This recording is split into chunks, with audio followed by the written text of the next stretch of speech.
Yeah, right. This is what we're giving them, right? Yeah. Oh, yeah.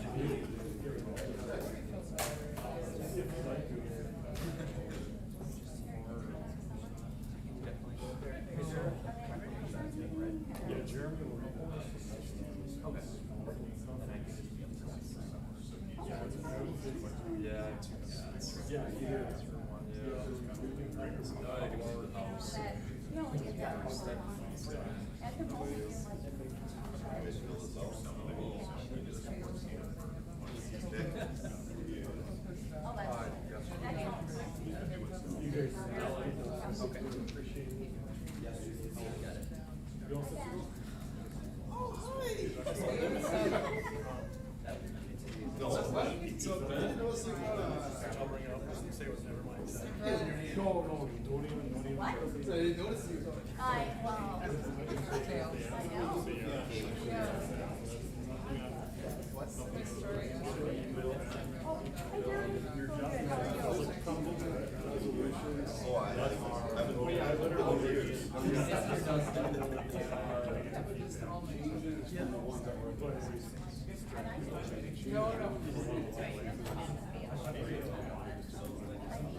Senior center yesterday. Yeah. It's a 3-bedroom for some girl. That was actually the best one. Like, it tells you people, like, we're talking to a lot of people. I'm gonna bring them more physical handles of the maps. We can reduce right now, like they have. Usually the questions like what you say.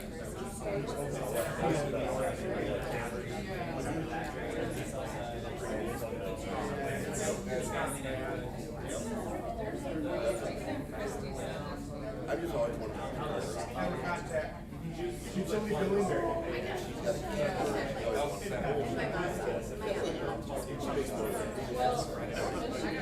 Well, yeah, I guess they'll.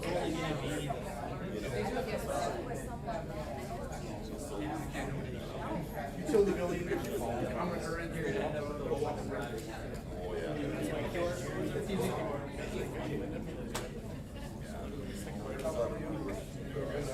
You can take a Sharpie and all nights on the first time.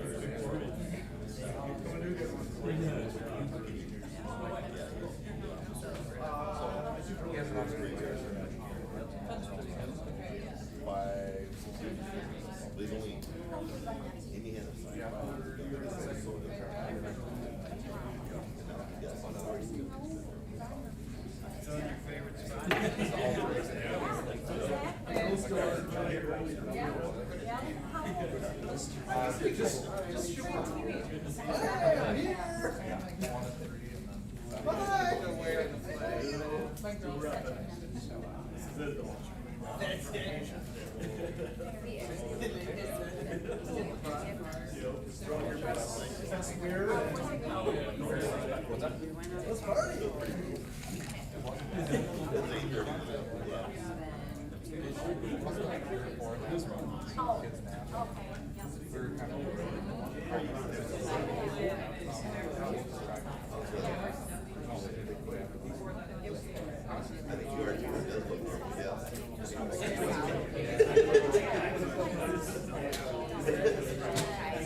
Councilmember Brewster. Here. Gregor. Johnson. Imboga. Yeah. Miller. Here. Orth. Here. Otto. Here. Reed. Here. Schoen. Here. Serrano. Worthman. Here. Thank you, City Clerk, and welcome everyone to the Tuesday, July 14th meeting of the Eau Claire City Council. The first item we have on our agenda is the consent agenda. And that's item number 1 through 21 in the agenda, which you can find copies of that in the back of the room. There is actually a replacement resolution for agenda item number 4 that's on the council member's desk pertaining to new bartender's licenses. Just note that. Councilmember Worthman, I see you have your light on. Sorry. So I wanted to, just let folks know that, you'll be passing this, consent agenda all at once, unless an item is pulled, by the council. So if your item that you're here for is one of the, those agenda items, you're free to go once it passes. This is items 1 through 23. If it's continuing, if it does, then you're welcome to leave, or you're also welcome to stay. But is there, do council members have any items that they wish to removed from the consent agenda and be considered for separate consideration. Councilmember Worthman? I don't, but Council President, if the record could reflect Councilmember Serrano as being present. Oh, for sure. Thank you for that. So, yeah, are there any items that council members wish to remove from the consent agenda for separate consideration? Okay. Seeing none, then on a motion by Councilmember Serrano and seconded by Councilmember Brewster, the consent agenda has been moved. Is there any discussion? I guess seeing none, City Clerk, please call the roll. Councilmember Brewster. Aye. Gregor. Aye. Imboga. Aye. Miller. Aye. Orth. Aye. Otto. Aye. Reed. Aye. Schoen. Aye. Serrano. Aye. Worthman. Okay, and that item passes unanimously. We'll now go into our commendations and proclamations portion of the agenda, and we have one proclamation and one certificate of appreciation to present. So the first one is for Parks and Recreation Month. So I'd like to welcome Patrick up to the front of the room, and I will read the resolution. We have a whole crew coming up. We're gonna bring the whole team.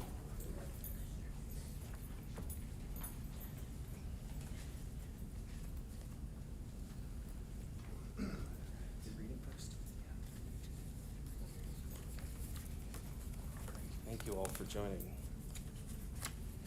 Whereas Parks and Recreation are an essential part of the city of Eau Claire, providing welcoming spaces where people of all ages can gather, connect, learn, and enjoy the outdoors.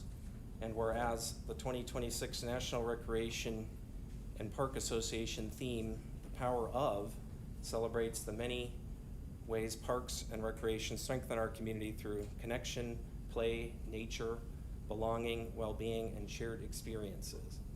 And whereas the power of play brings people together with a common purpose, fostering teamwork, creativity, sportsmanship, enthusiasm, and lifelong friendships while enriching lives through recreation, youth sports, and community programs. Whereas parks, trails, playgrounds, natural areas, and recreational facilities promote physical activity, mental well-being, environmental stewardship, and opportunities for residents and visitors of all ages to experience the beauty of Eau Claire. And whereas parks and recreation increase a community's economic prosperity through increased property values, expansion of local tax base, increased tourism, the attraction and retention of businesses, and crime reduction. Now therefore I, Jeremy Gregert, President of the Eau Claire City Council, on behalf of the entire City Council, do hereby proclaim the month of July 2026 as Parks and Recreation Month in the City of Eau Claire, and encourage all residents to celebrate the power of parks and recreation by exploring our parks and trails, participating in recreational programs, enjoying nature, and recognizing the people whose dedication helps build a healthier and more connected and more vibrant community throughout the year. Congratulations.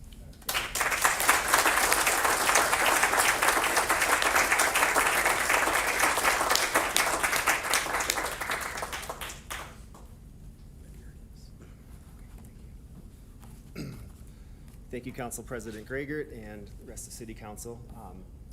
If I could start with some introductions for Parks and Rec staff over here.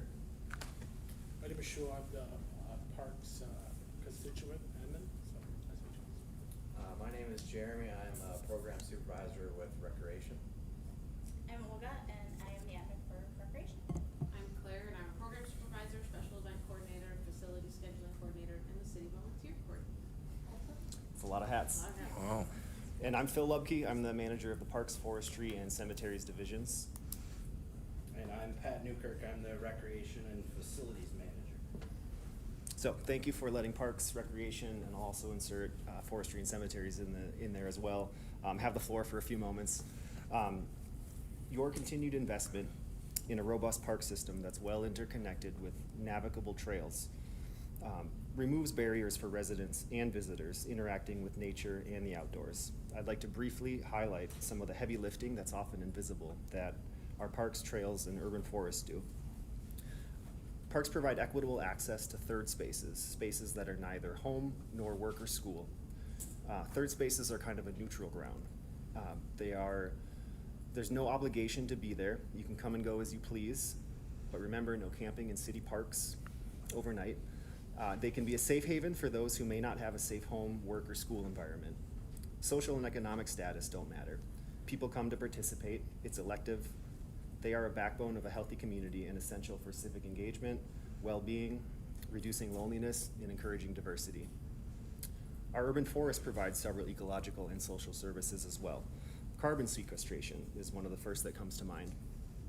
Shade, which reduces electric bills in the summer and reduces irrigation needs for lawns.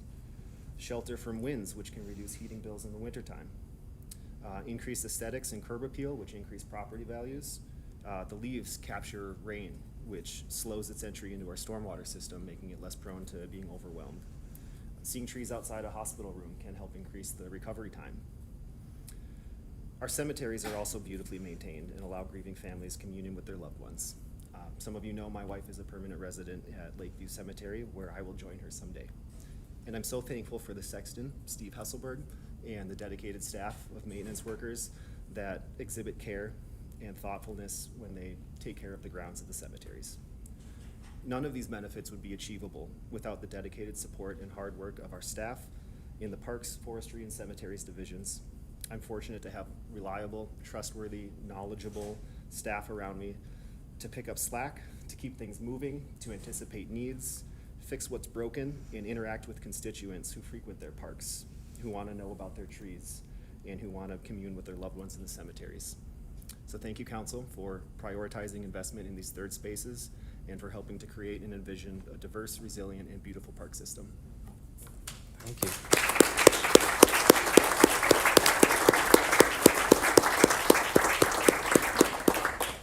So to piggyback a little bit on what Phil had to say, thank you, Council President Gregert and council members, for this proclamation. We're all very honored for this consideration.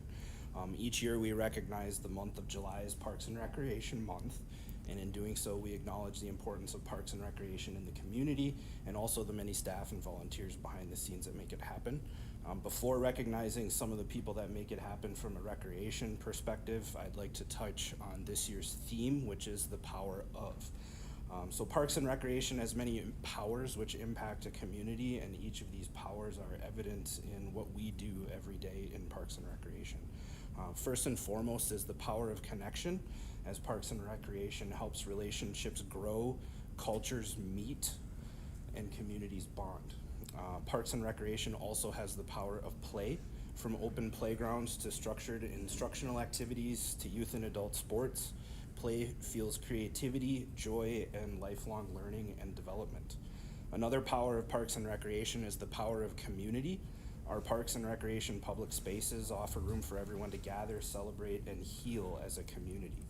The next power of Parks and Recreation is the restorative and inspiring power of nature, and our parks and open spaces ensure everyone can access these wonderful benefits. Another strong power of Parks and Recreation is the power of belonging. Everyone is welcome in Parks and Recreation, and our activities, events, and facilities create a sense of belonging in the community for all. Finally, we have the power of well-being. Parks and Recreation advances health, resilience, and shared community benefits, and all of these powers collectively contribute to the overall well-being of ourselves and the community. I think a great example of all of these powers coming together is the recent July 4th celebration in the downtown area, primarily at Cannery and Phoenix Parks. If you were there, you could see each of those powers impacting the community throughout that event. These powers wouldn't be possible without the help of many staff, volunteers, and community partners throughout the year. Phil did a great job of touching on those things related to the parks, our trees, and our cemeteries. So I would like to shine some light on what makes things go in the recreation world. In the Recreation Division, we offer a variety of community events and recreational activities and also operate Fairfax Pool and Hobbs Ice Arena. In addition to the administrative team you see here and many who are not here, including in the parks maintenance side of things, we have approximately 150 seasonal part-time recreation staff working as lifeguards, activity leaders, facility attendants, program planners, cashiers, and in other similar positions. This team has people from high school age working in their very first ever job to people who are enjoying their retirement while helping us out a little bit, delivering our services to the community. All of these talented people, along with everyone from the Parks, Forestry, and Cemeteries Division, work together throughout the year to contribute to the power of Parks and Recreation here in Eau Claire. We also heavily rely on the dedication of many volunteers. In 2025, we had nearly 2,300 volunteers help us with our activities, our events, and in the Adopt a Park program. We also can't forget the financial support of many generous community partners who help us deliver our services to the community through sponsorships, advertising, and in-kind donations. These contributions help us provide the staffing and materials necessary for our powerful programs, activities, and facilities, all while keeping costs accessible to everyone in the community. None of what we do here for Eau Claire would be possible without everyone working together, and we cannot thank our staff, our volunteers, and our community partners enough for their ongoing effort and dedication toward continuously building the power of Parks and Recreation in Eau Claire. And to help you get a glimpse of that power, we would like to invite you to take some time in July to see the few ways that the community enjoys our services. The flyer in front of you at your spaces there is an invitation to a variety of events and activities going on in the month of July that have yet to happen.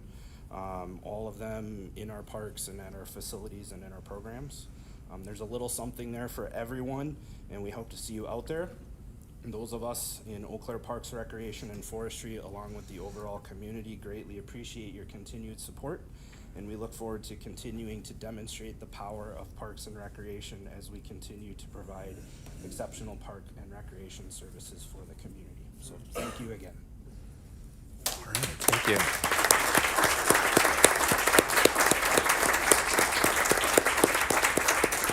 All right. Thank you all so much.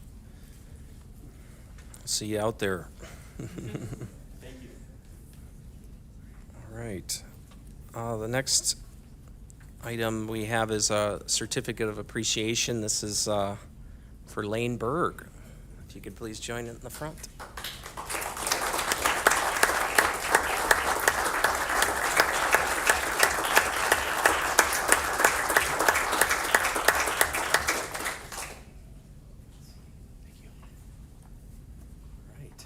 Whereas Lane Berg has faithfully served the city of Eau Claire and its residents for 30 years, dedicating his career to improving the essential services that contribute to the health, safety, and quality of life of our community.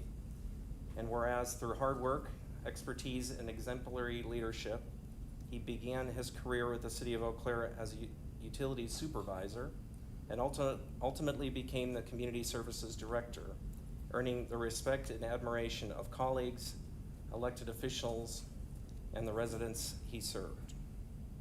And whereas as community services director, he provided thoughtful leadership for the city's parks and recreation activities, streets, forestry, transit system, and utilities, guiding the department through growth, innovation, and complex challenges with professionalism and integrity.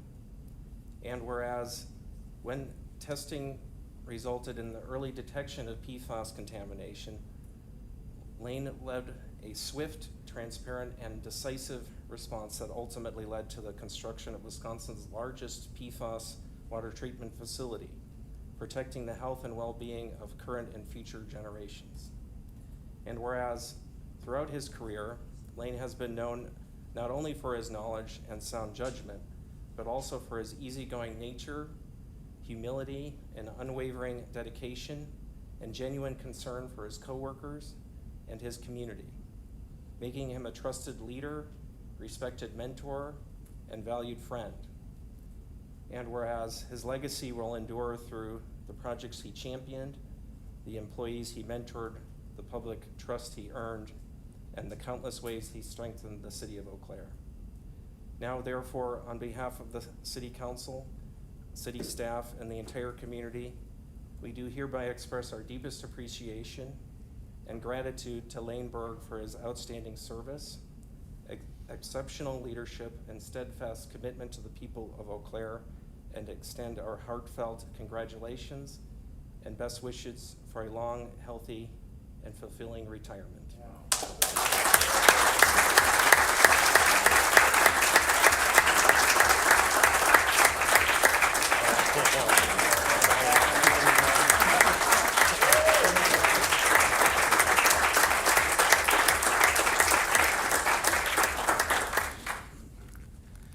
Thank you, President Gregert, members of the council. The words are way too kind. I don't deserve this, but I really appreciate it, and it means the world to me. I have a list of 1,000 people that I'm gonna thank, so hunker down. It's gonna be a couple hours. That would only be just, but I'm not gonna do that. So I'll make this quick, but I do wanna point out a few things. I wanna give thanks to the person that hired me, Sam Spinell, over 30 years ago. He took a chance on me, got me pointed in the right direction, and he challenged me to do things I didn't think I could.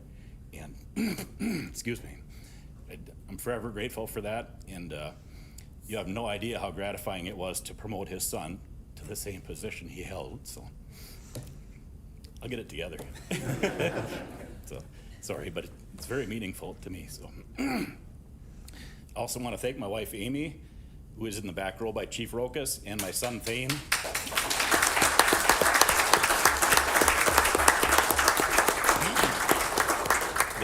They have been my at-home support team forever. Our son has moved out now, thankfully, but they've been my at-home support team over the years. I was involved with over 300 water main breaks. The winter of 2013-14, when we had 500 frozen services and numerous frozen mains, numerous main breaks, lots of calls at 2 a.m. and whatnot. So, and without their support and understanding, you just couldn't do that. There's no way possible. So I'm thankful for that. I want to give thanks to all of my coworkers, past and present. I've been blessed to work with so many good people. The spirit of teamwork and collaboration is just off the charts, and without that, I would be nothing. So I'm thankful for that. The group of workers that I'm with right now, especially our division heads, our 5 division heads, and the deputy director that are here in the audience right now are just absolutely top notch, which made it very easy for me to leave, because I'm leaving the city in really good hands. So they're just an awesome group, and they will provide leadership to the city for years to come. And last but not least, I want to thank City Council and the executive team for trusting me to be a director. It was just an awesome learning experience for me, and I learned so many things. And in utilities, you're kind of behind the scenes. This put me up front, and I learned how decisions are made and the careful decision-making processes that council goes through and the executive team. And a lot of people don't see that. They don't understand, why we make the decisions we do, but there's so much careful deliberation and thought that goes into things. So that was really eye-opening for me and really refreshing to be a part of. So the City of Eau Claire has been great to me. Thank you so much. I owe the world to the City of Eau Claire, and I'm gonna miss y'all.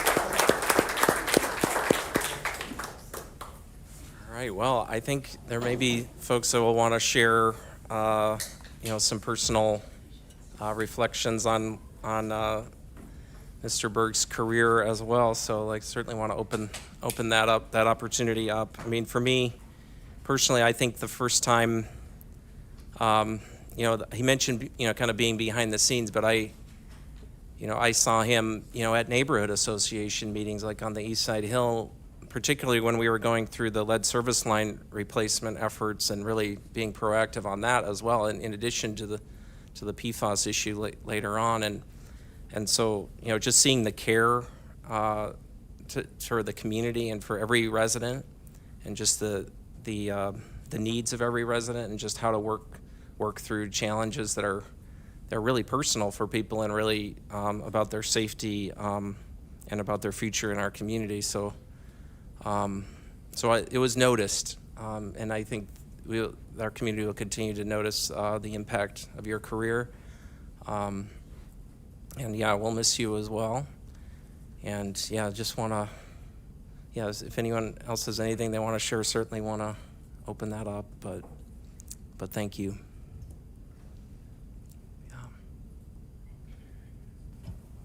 Councilmember Brewster. Thank you, Council President. I just want to say, in addition to everything that has already been said and will be said about Lane, it's just like every time I interacted with him, I left feeling a little bit better. And that's not like, a super common trait that a lot of people have.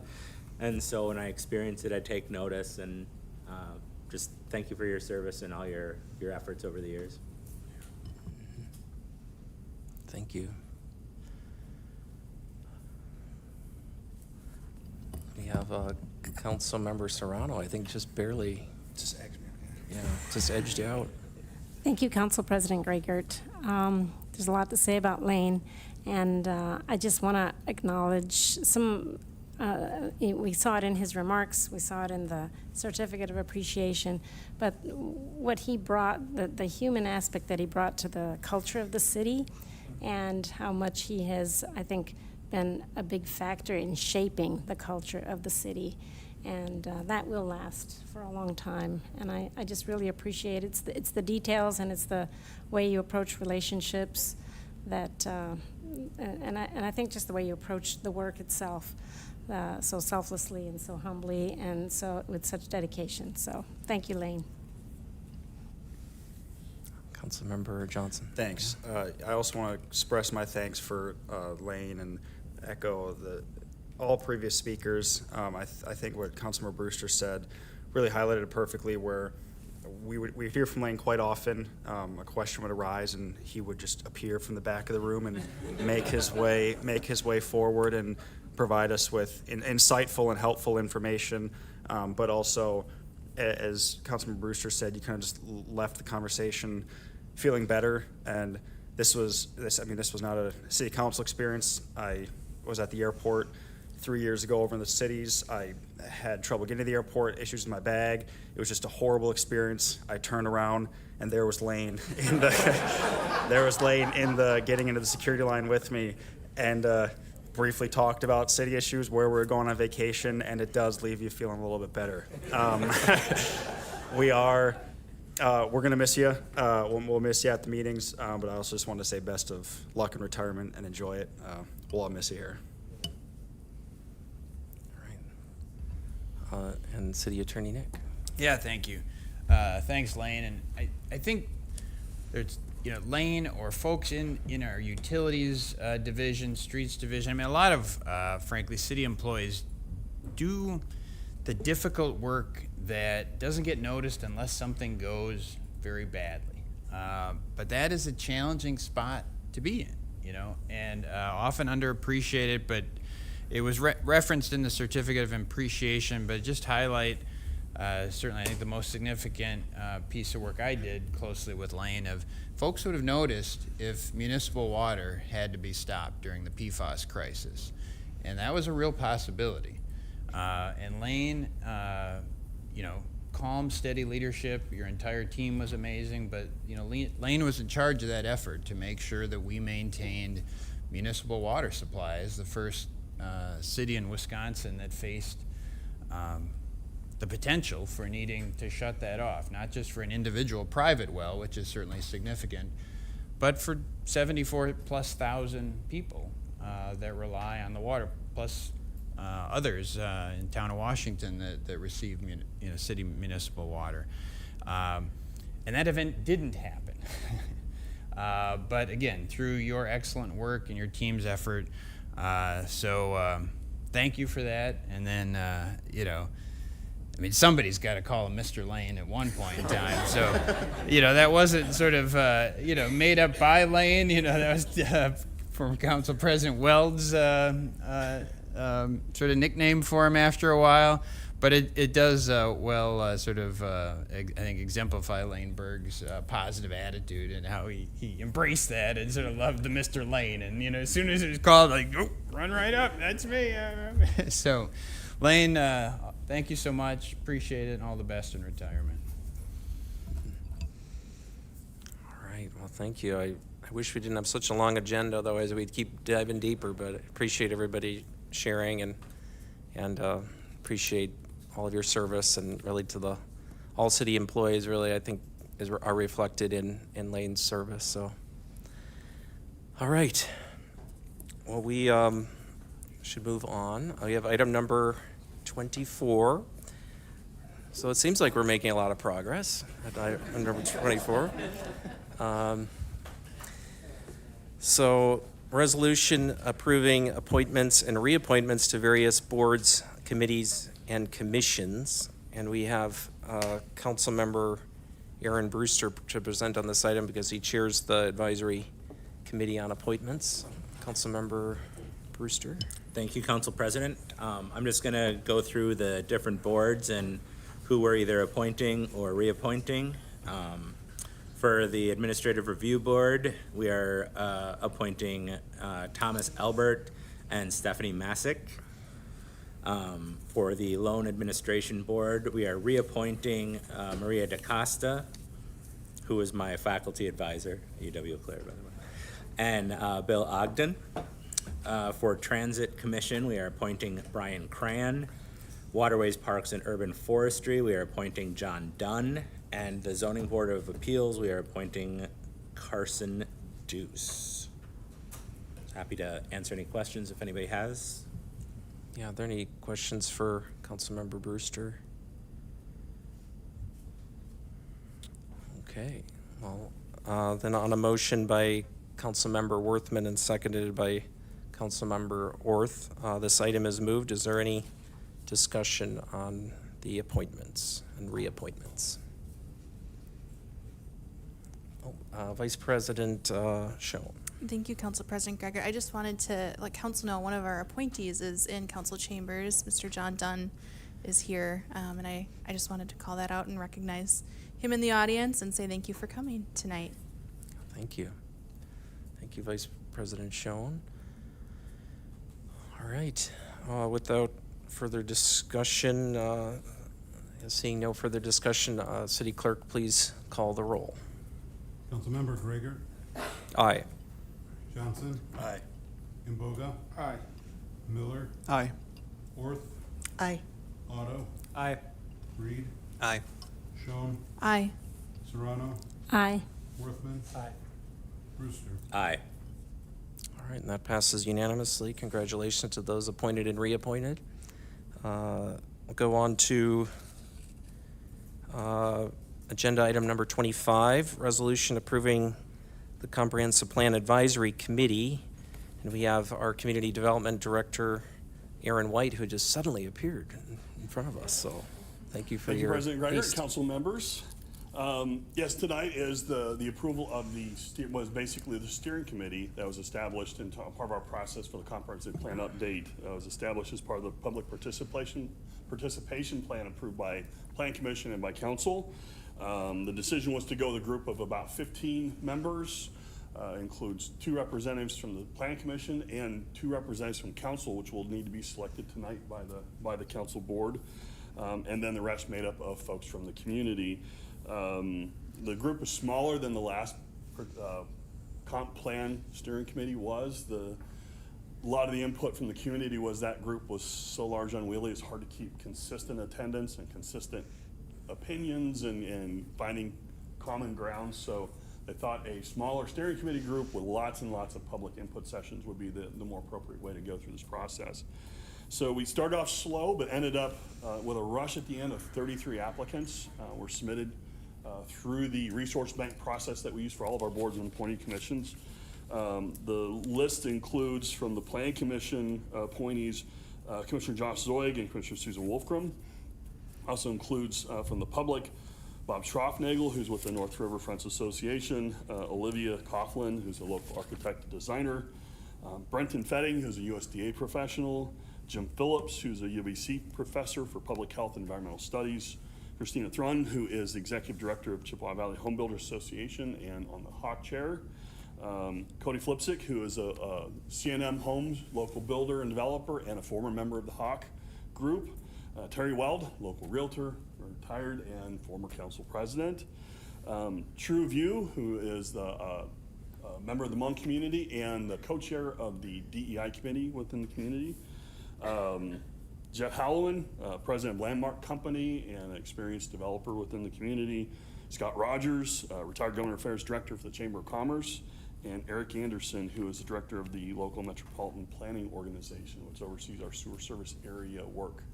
So that is the slate that's before you, and again, the two final positions would be selected by council tonight. I'd be happy to answer any questions.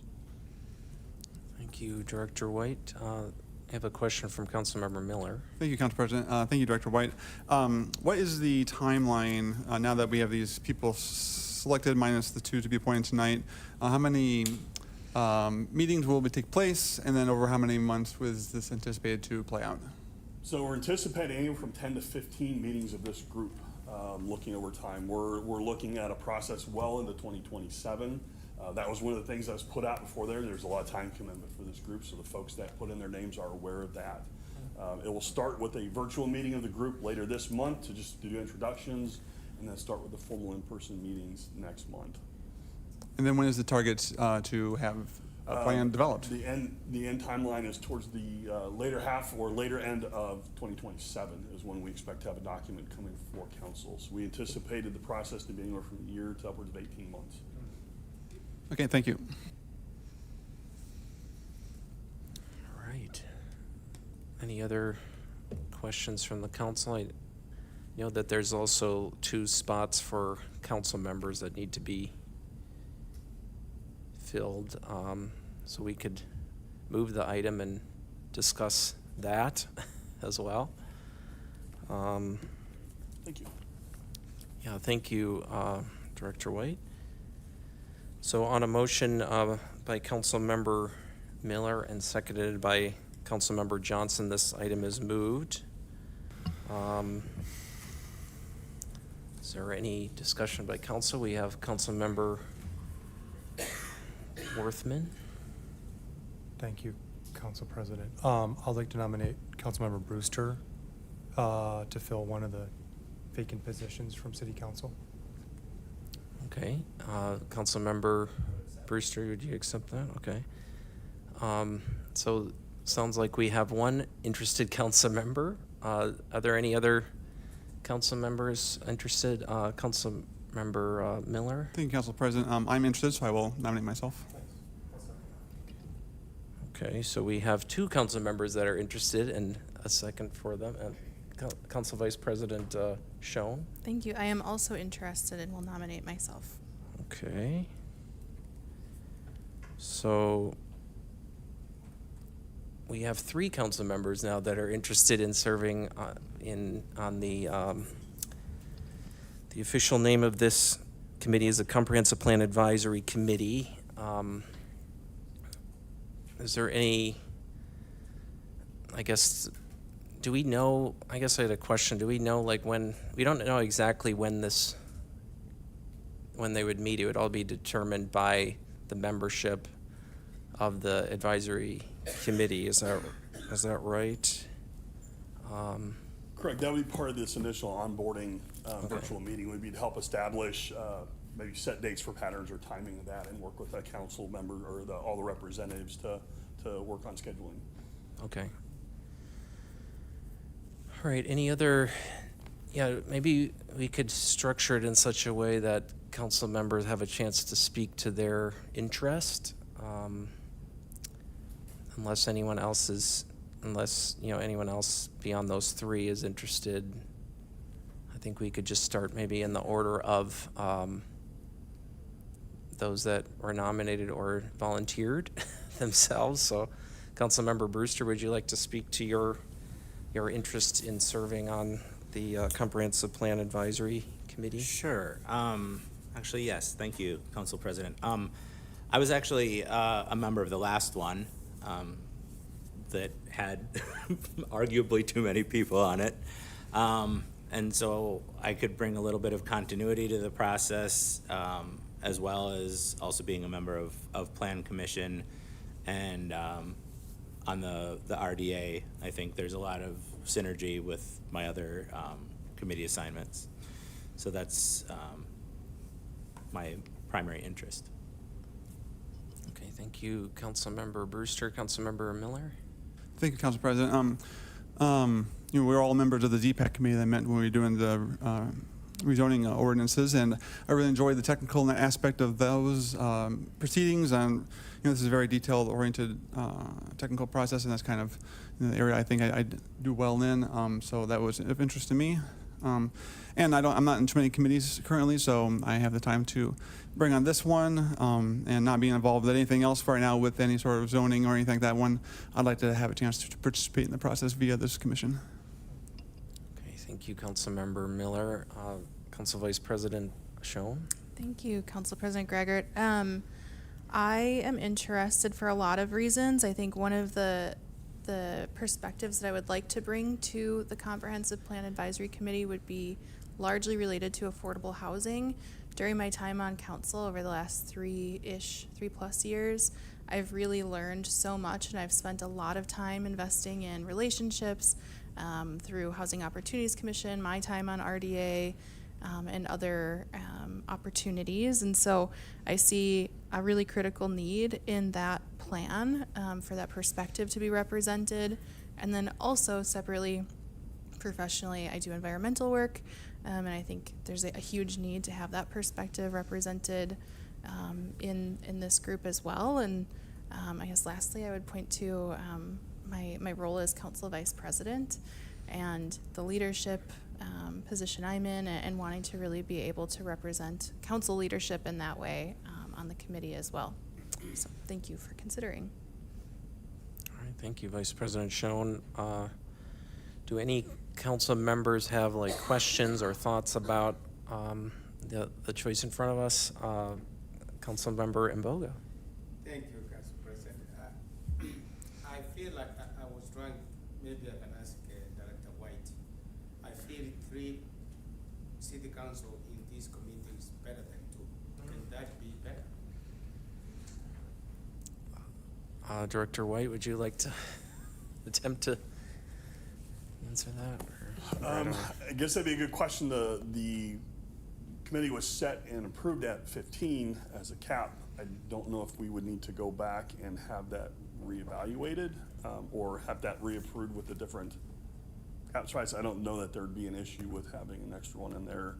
It's still keeping within the size, a more workable size that was an intent.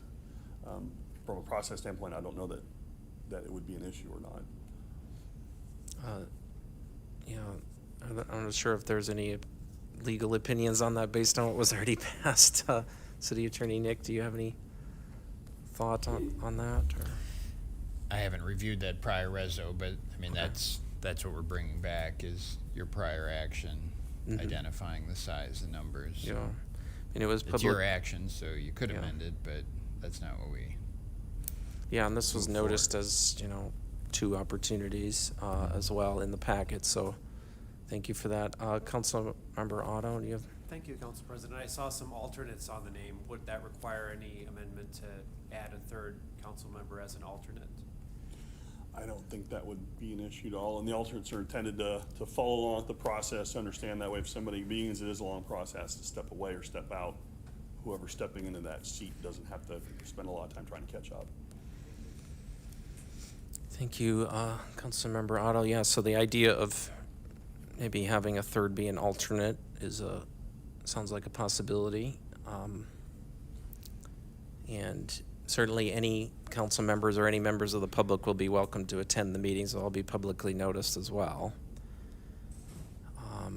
Do we know if there, well, that's probably straying from the focus here, but the meetings will be structured in such a way that there'll be a public comment opportunity for each of the meetings? There will all be open sessions. They'll be inviting public participation, so that Okay. is the intent with Okay. all the various stakeholder groups, and they are all publicly noticed. Anybody can attend any Okay. of them.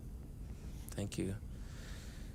So just to kind of make sure, any other council members have any questions or thoughts about the choice in front of us here?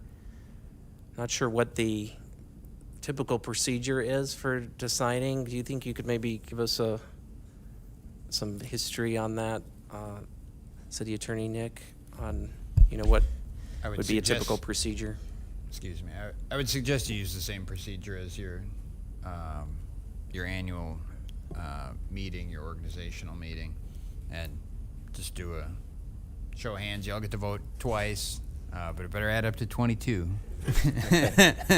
But Okay. you raise your hand twice, just like we do for any of those appointments, where you have some number more than what can be appointed. And if it's the preference of council, then whoever isn't one of those top vote getters would plug in as an alternate, and then take a vote on the final reso, and you're set to go. Okay. Yeah, so the person who maybe has the fewest votes would be the alternate. So when we have a full council here, so this is great. Are folks ready to do a show of hands for each of the, or are we doing a show of hands, would you say? Okay. So for appointing Councilmember Brewster to the Comprehensive Plan Advisory Committee, please raise your hand if you'd like to appoint him. So that appears to be 6 for Councilmember Brewster. Sorry, was that? I had 7. Oh, okay, so that was 7. Okay. I maybe didn't see it correctly. So 7 for Councilmember Brewster. And please raise your hand if you'd like to appoint Councilmember Miller to the committee. Okay, so that is 5, is that correct? Okay. And then please raise your hand if you would like to appoint Vice President Schoen to the committee. Oh my gosh, okay. So that is 10. So that adds up to 20. Okay, so the resolution, by unanimous consent, I would amend the resolution to appoint Council Vice President Schoen and Councilmember Brewster to the Comprehensive Plan Committee with Councilmember Miller as an alternate. Is that agreeable, Councilmember Miller? Council President, I'll leave the structure as set, so I'll decline an alternate position, just leave the 3 as presented. Okay, thank you, Councilmember Miller. So we will just have the resolution include Councilmembers Brewster and Vice President Schoen as the 2 appointed from the council. And so, yeah, this item has already been moved. Is there any discussion on the resolution? Okay, well, I would like to just thank council members for stepping up and putting themselves out there for the opportunity, and really the members of the public as well, and the plan commissioners for stepping up. It's a really important opportunity for our community over the next year and a half to try to flesh out a strong update to our comprehensive plan, and appreciate all the work that staff have put into to queue this up for the community. So without further discussion, City Clerk, please call the roll.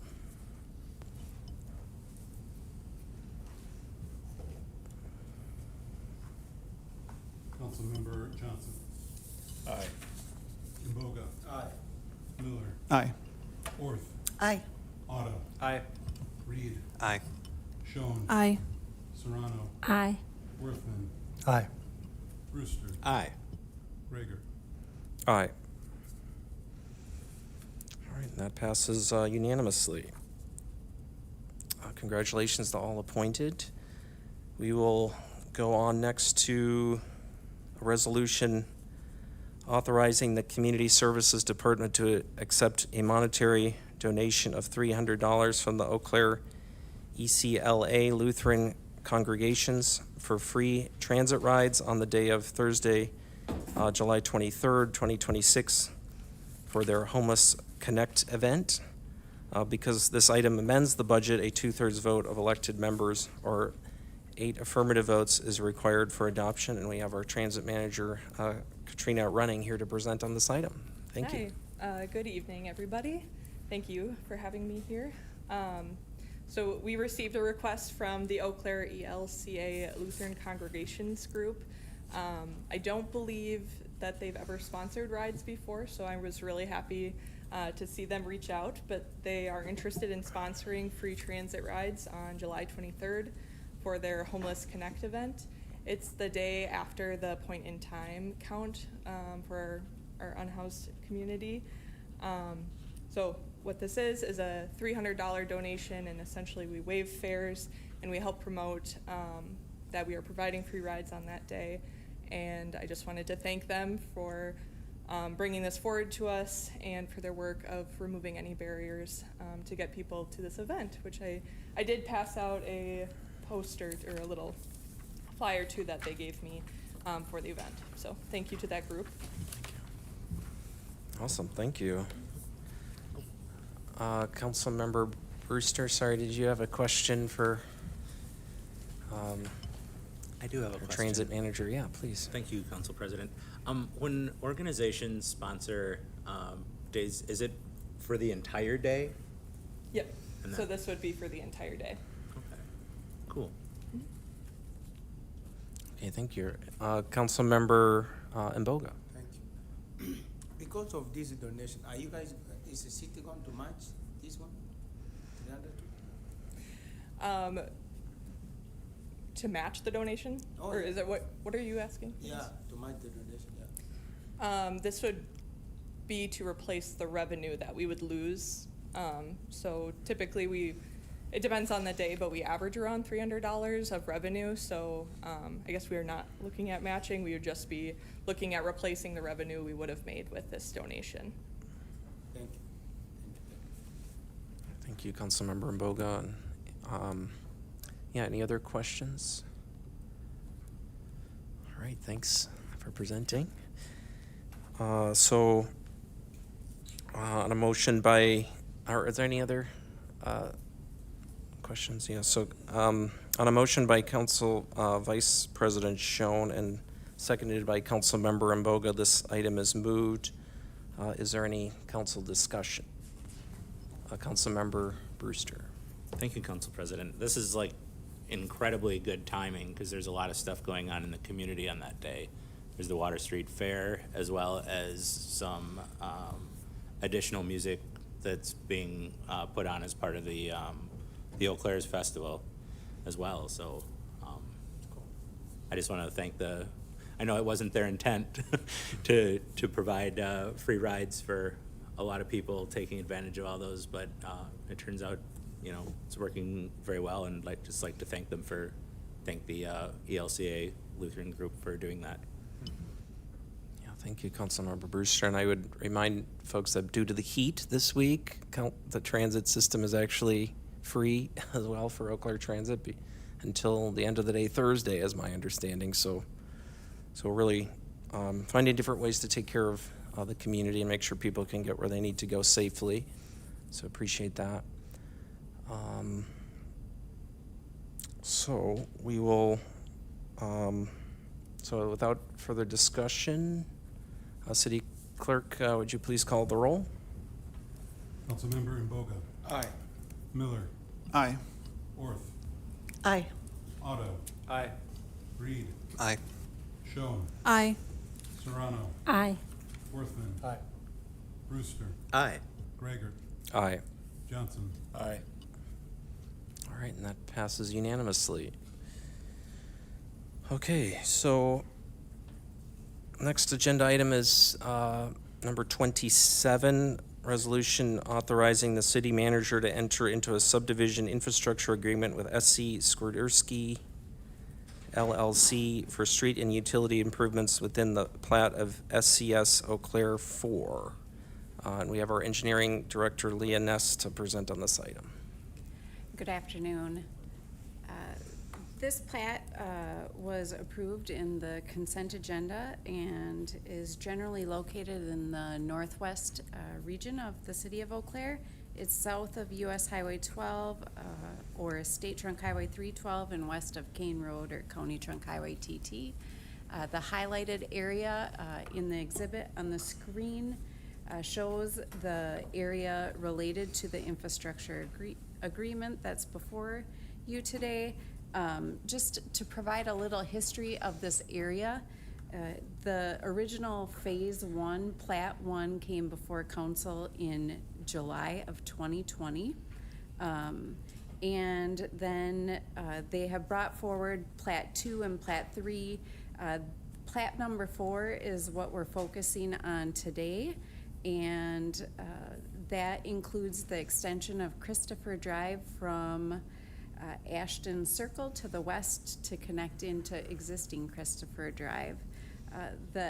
The subdivision infrastructure agreement, or I'll call it an SIA moving forward, covers the roadway improvements, utilities related to the public infrastructure, the stormwater improvements, and construction of those to city standards, and then turning that over to the city to operate and maintain moving forward. So before you today is a resolution that authorizes the city manager to enter into the agreement.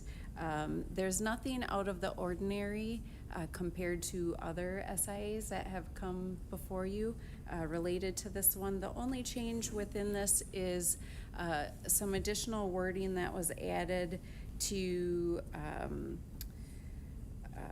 provide liquidated damages related to a letter of credit, and keeping that up to date so that the city has that to fall back on should improvements not be completed to the standards that are provided. So otherwise, overall, the SIA outlines the financing, construction inspection, related to the required standards, our acceptance and the reimbursement practices that we'd follow, and it provides a fee estimate related to the financial guarantee.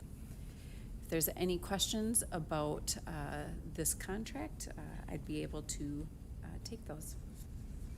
Thank you, Director Ness. Are there any questions from council? All right, thank you so much. So on a motion by Councilmember Otto and seconded by Councilmember Reed, this item is moved. Is there any council discussion? Just want to offer one thought about this myself. One of the things I'm excited about it is that this road, this Christopher Drive, will be connected and provide a pedestrian and bicycle alternative and just local traffic alternative for people who are trying to go between the main part of the city west to it's kind of a growing area of the city of Eau Claire, kind of in the far northwest, because right now really the only alternative is to either take Folsom, which is way to the south and go up over a hill, or actually that doesn't even connect, but you'd have to go all the way down to Cameron, I believe, and then up to that far northwest, or take the Highway 312, which is not pedestrian or bicycle friendly in any way. So just wanted to acknowledge that and appreciate the work that's gone into helping to build out this area, and excited to update the Chippewa Valley bike map to reflect this new connection that'll be built in the future. So, any other thoughts about this item? Any other discussion? All right, seeing none, City Clerk, please call the roll. Councilmember Miller. Aye.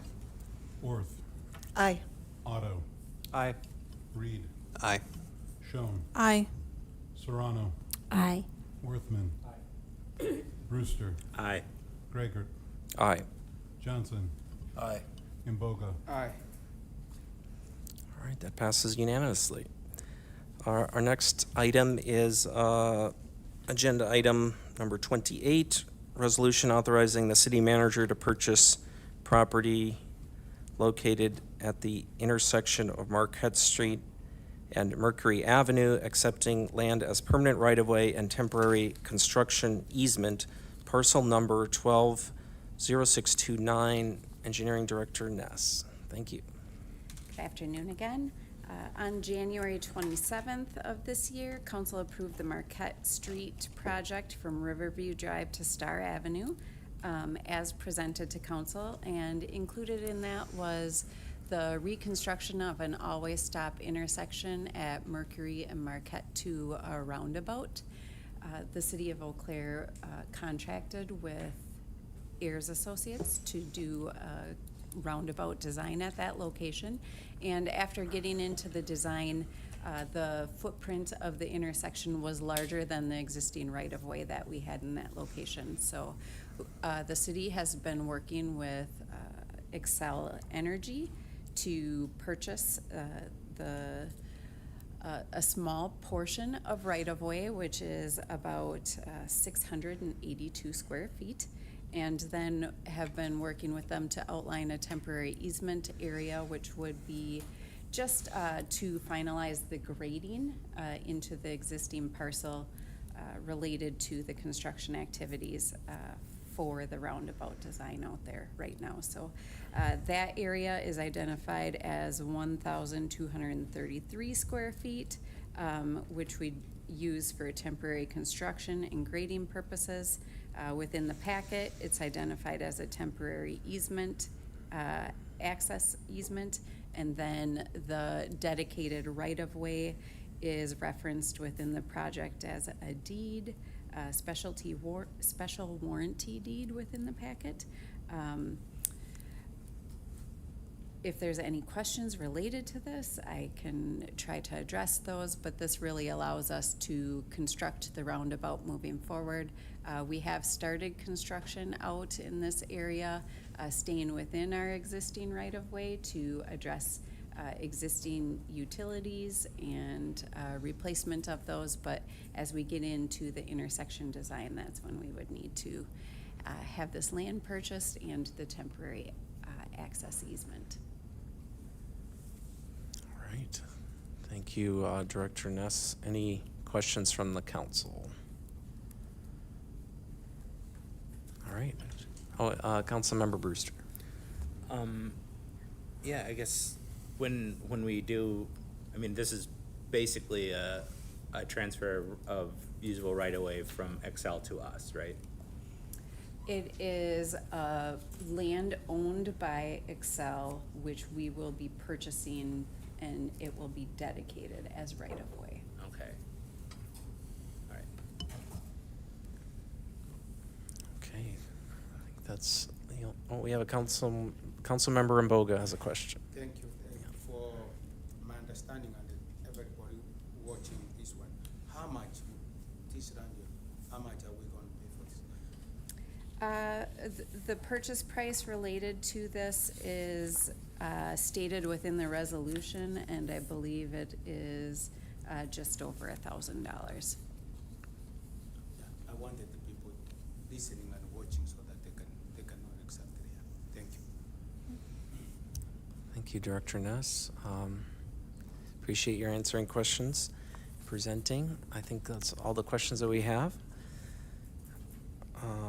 So on a motion by Councilmember Serrano and seconded by Councilmember Brewster, this item is moved. Is there any discussion?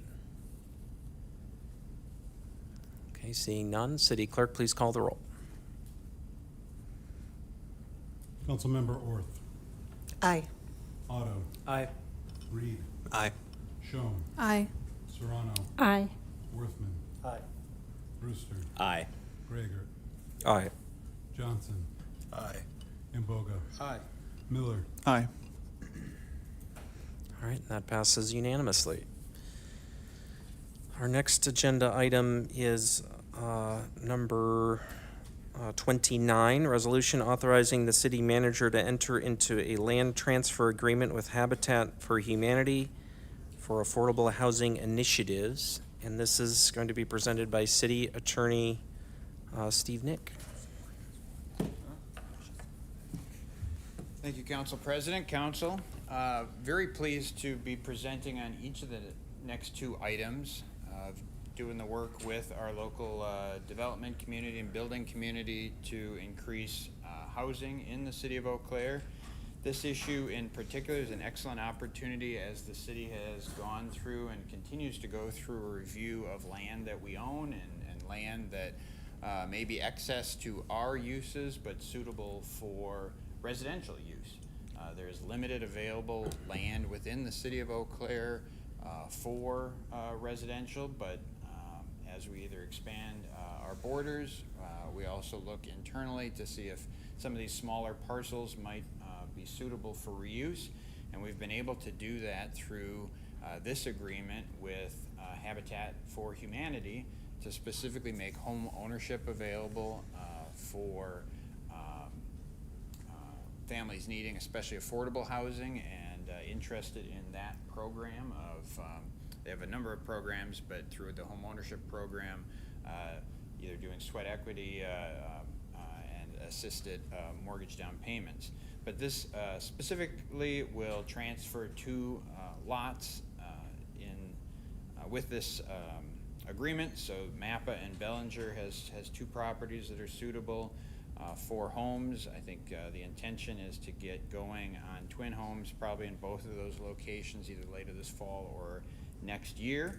And then the agreement is a 5-year deal in which each of those years 2 to 3 additional parcels would be identified. So hopefully over the coming years upwards of 15 parcels would be identified, and depending again whether they were single or twins, may have somewhere between 15 to perhaps upwards of 2 dozen homes that are available and more affordable within our community. So our thanks to Habitat for Humanity on partnering in this issue. In terms of the prior good question by Councilmember Boga on cost, these parcels previously really unutilized by the city of Eau Claire would be transferred at a relatively nominal value of $1,000 per lot to cover transactional costs, but otherwise attempting to keep that real estate cost as low as possible and then the end product of a new home as affordable as possible. Any questions I can help answer? Well, I got a bunch of questions here. I didn't see the exact order, but Councilmember Serrano, we'll start with. Thank you, Council President Greigert, and thank you, Attorney Nick. I didn't see in the packet a map. I see the legal description of where these two parcels are, but I would love to have, I don't know if we can enter into the record or if anybody can show us where these two properties are, just again for the benefit of the community. Yeah, I'm sorry, I don't have them on there, but they're on the intersection of Mappa and Bellinger. So it's right at the west intersection, and are the two properties adjacent to one another, or? Yes. Okay, so I'll go there and take a look. Thank you. Thank you for that question, Councilmember Serrano. Councilmember Orth? Thank you, Council President and Attorney Nick. Has the city had any prior transfers to Habitat for Humanity? I don't know if we ever have, not in recent years, so I'm not certain. I had served as a volunteer with them some years back, and they're just an amazing organization. Was so glad to see this. All right, thank you. Councilmember Orth, Vice President Schoen.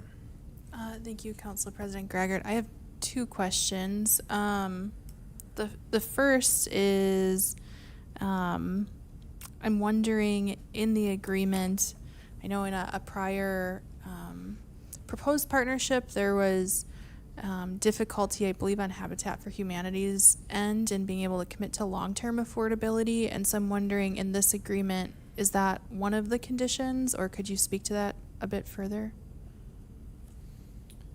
The agreement transfers the properties for construction of homes. There isn't any kind of restrictive covenant on those, and that's, I guess, problematic for the individuals and, making the land marketable.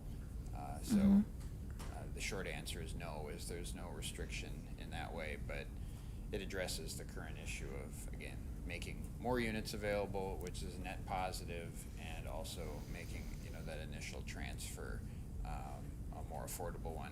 I don't perfectly know all of the Habitat for Humanity programs, or specifically what might be used on these lots or future lots, but I know there are different ones that for those participants have a sort of a write down in the sort of what is like sort of a second mortgage on the property for those initial owners to work through ownership over time before sort of any write down of value might be realized by that individual. But after that, it's market transactions.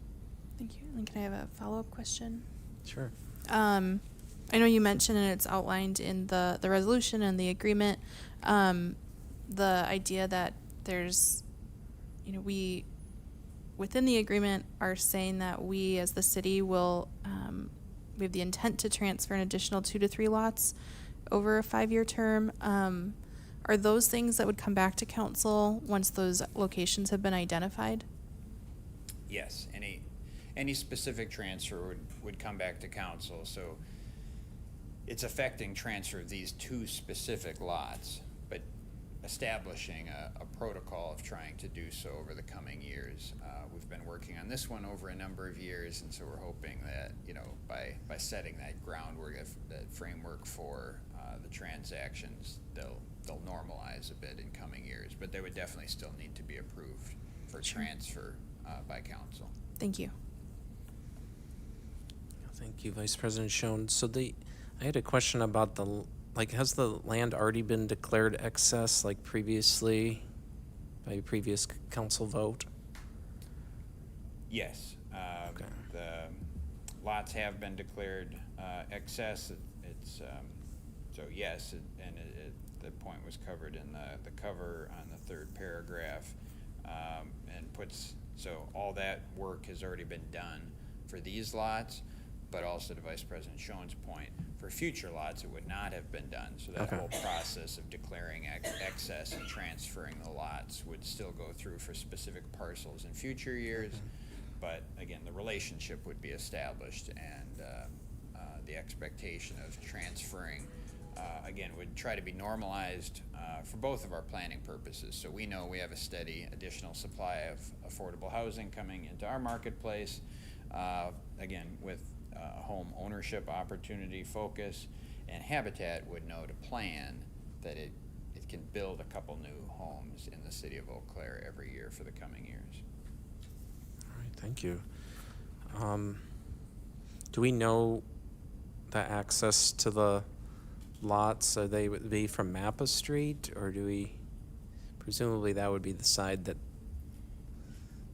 would be the street access to the properties? Do we? Again, that level of detail it isn't something I'm aware of or is presently in front of you, but that would be something that would be dealt with when they submit building permits. Okay. All right. Thank you, City Attorney Nick. I don't think there are any other questions from council. So we will move this item on a motion by Councilmember Worthman and seconded by Councilmember Orth. This item is moved. Is there any discussion from council? All right. I don't see any discussion, so City Clerk, would you please call the roll? Councilmember Otto. Aye. Reed. Aye. Schoen. Aye. Serrano. Aye. Worthman. Aye. Brewster. Aye. Rager. Aye. Johnson. Aye. Mboga. Aye. Miller. Aye. Orth. Aye. All right, and that passes unanimously. All right, so we'll move on to agenda item number 30, a resolution authorizing the city manager to enter into a development and purchase agreement with CMGT JM Properties LLC for a mixed-use residential development near Jeffers Road Park. City Attorney Nick is here to present on the item. Thank you again. Again, another excellent project, really one of the more substantial full neighborhood projects that the city has seen is before you as an opportunity to approve a sale and development agreement with C&M Builders and Cody Flipchick. Cody is with us this afternoon, evening. Thank you. This is land that is, we do have maps, so, oh, I got it. Ooh, I got so excited. I'm just kidding. Sorry. Whatever. Simple pleasures for a simple mind. Just having fun with quick. So this is land west of Jeffers Park. So in the image to the right of the screen is Jeffers Park. That's the intersection of Jeffers Road and County Line on the city's north side. This is the current sale would be for approximately 31 acres on the western edge, which is in the smaller image over to the left. But it is the development of a broader new neighborhood adjacent to what still is a relatively new park in our growing north side. So I don't know if it's a perfect analogy, but as working on Jeffers Park in the past and now working on this project, I think you're really seeing the development of this area somewhat along the lines of, say, a Fairfax Park to the south that, again, you know, late 90s, early 2000s, you know, Gulf Road was not really much developed. Meadowview School was built mostly in a meadow, right, originally, and you see that now fully built out in a 93 intersection that's fully realized, 93 in Gulf, I mean. This is the continuation of a development in this area that, I'll purposefully click this time, not just for the sheer enjoyment of it, but here's an aerial that gives you at least a little bit of idea. It still doesn't really fully capture it, but there's development to the north that Cody has done. Jeffers Road has seen substantial development itself over the last 5 to 10 years. It has been reconstructed, but really built out in a way that, again, 20 years ago you really didn't have much up there other than some larger lot residential right along the Chippewa River. So this is a whole new project. It is will become a whole new neighborhood. Its first phase will sell about 31 acres for a total sale price of approximately $700,000, payable in 2 installments over the next 2 years. So that's a near-term payable to the city, probably at least as important and probably more so. It will construct an additional 130 approximate new units of housing. It's a mix of single, twins, and townhome units. It is a market rate housing, but a lot of that sort of missing middle as it's termed, so walkable and greater affordability housing to public infrastructure that is already there, focused on, again, home ownership and first-time home ownership. There's been a lot of, well, I don't know if a lot, but there's been some commentary or questions in the community, I think, over the last few years of, geez, we're seeing a lot of apartment construction, and folks can think, I guess, whatever you want, but I think it's great, and lived in, you know, one, and it was great. But these sort of things come in phases. So we've had a lot of apartment construction. Those have been well utilized, and we need those because we're a growing community, and that adds density and utilization of the substantial public infrastructure we've built near those more dense units. But we have not seen some of the home ownership opportunities, partially just because, again, the phasing of trends in home buildership, but also because there simply have not been lands available within the city of Eau Claire to build new neighborhoods and subdivisions. So we have one going on the south side, and this will be a similar substantial development on the north side known as Linden Hills. So this first phase, again, 130 approximately units. The rest of the phases through approximately 135 acres is not exactly established, but just given the size and expected increased density, as that master plan on the right shows, we expect really a multiplier of that. So you're looking at, a potential 400, 500, 600, dwelling units in this area. Again, a mix of home ownership opportunities. You can see some of those lots in future phases are conceived as smaller lots, so we anticipate use of the new residential TIF law that will first become effective October 1st of this year, so it's not available to our use yet, but in future phases we'll be able to do some of those smaller home on smaller lots that allows the city to then assist a developer with infrastructure build out.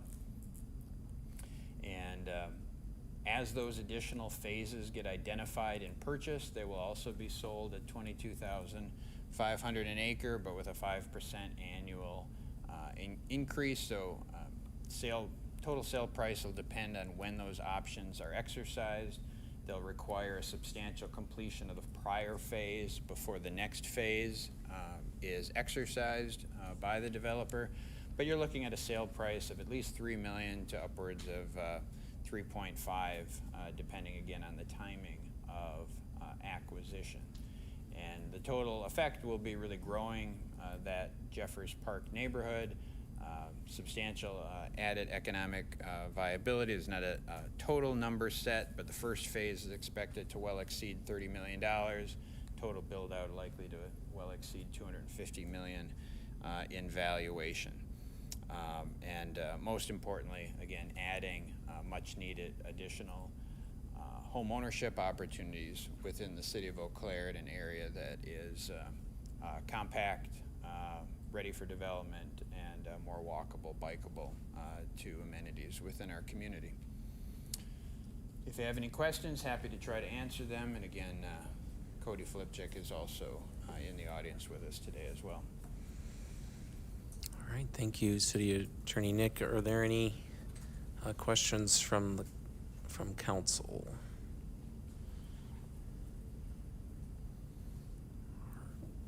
I guess I don't see any major questions quite yet. All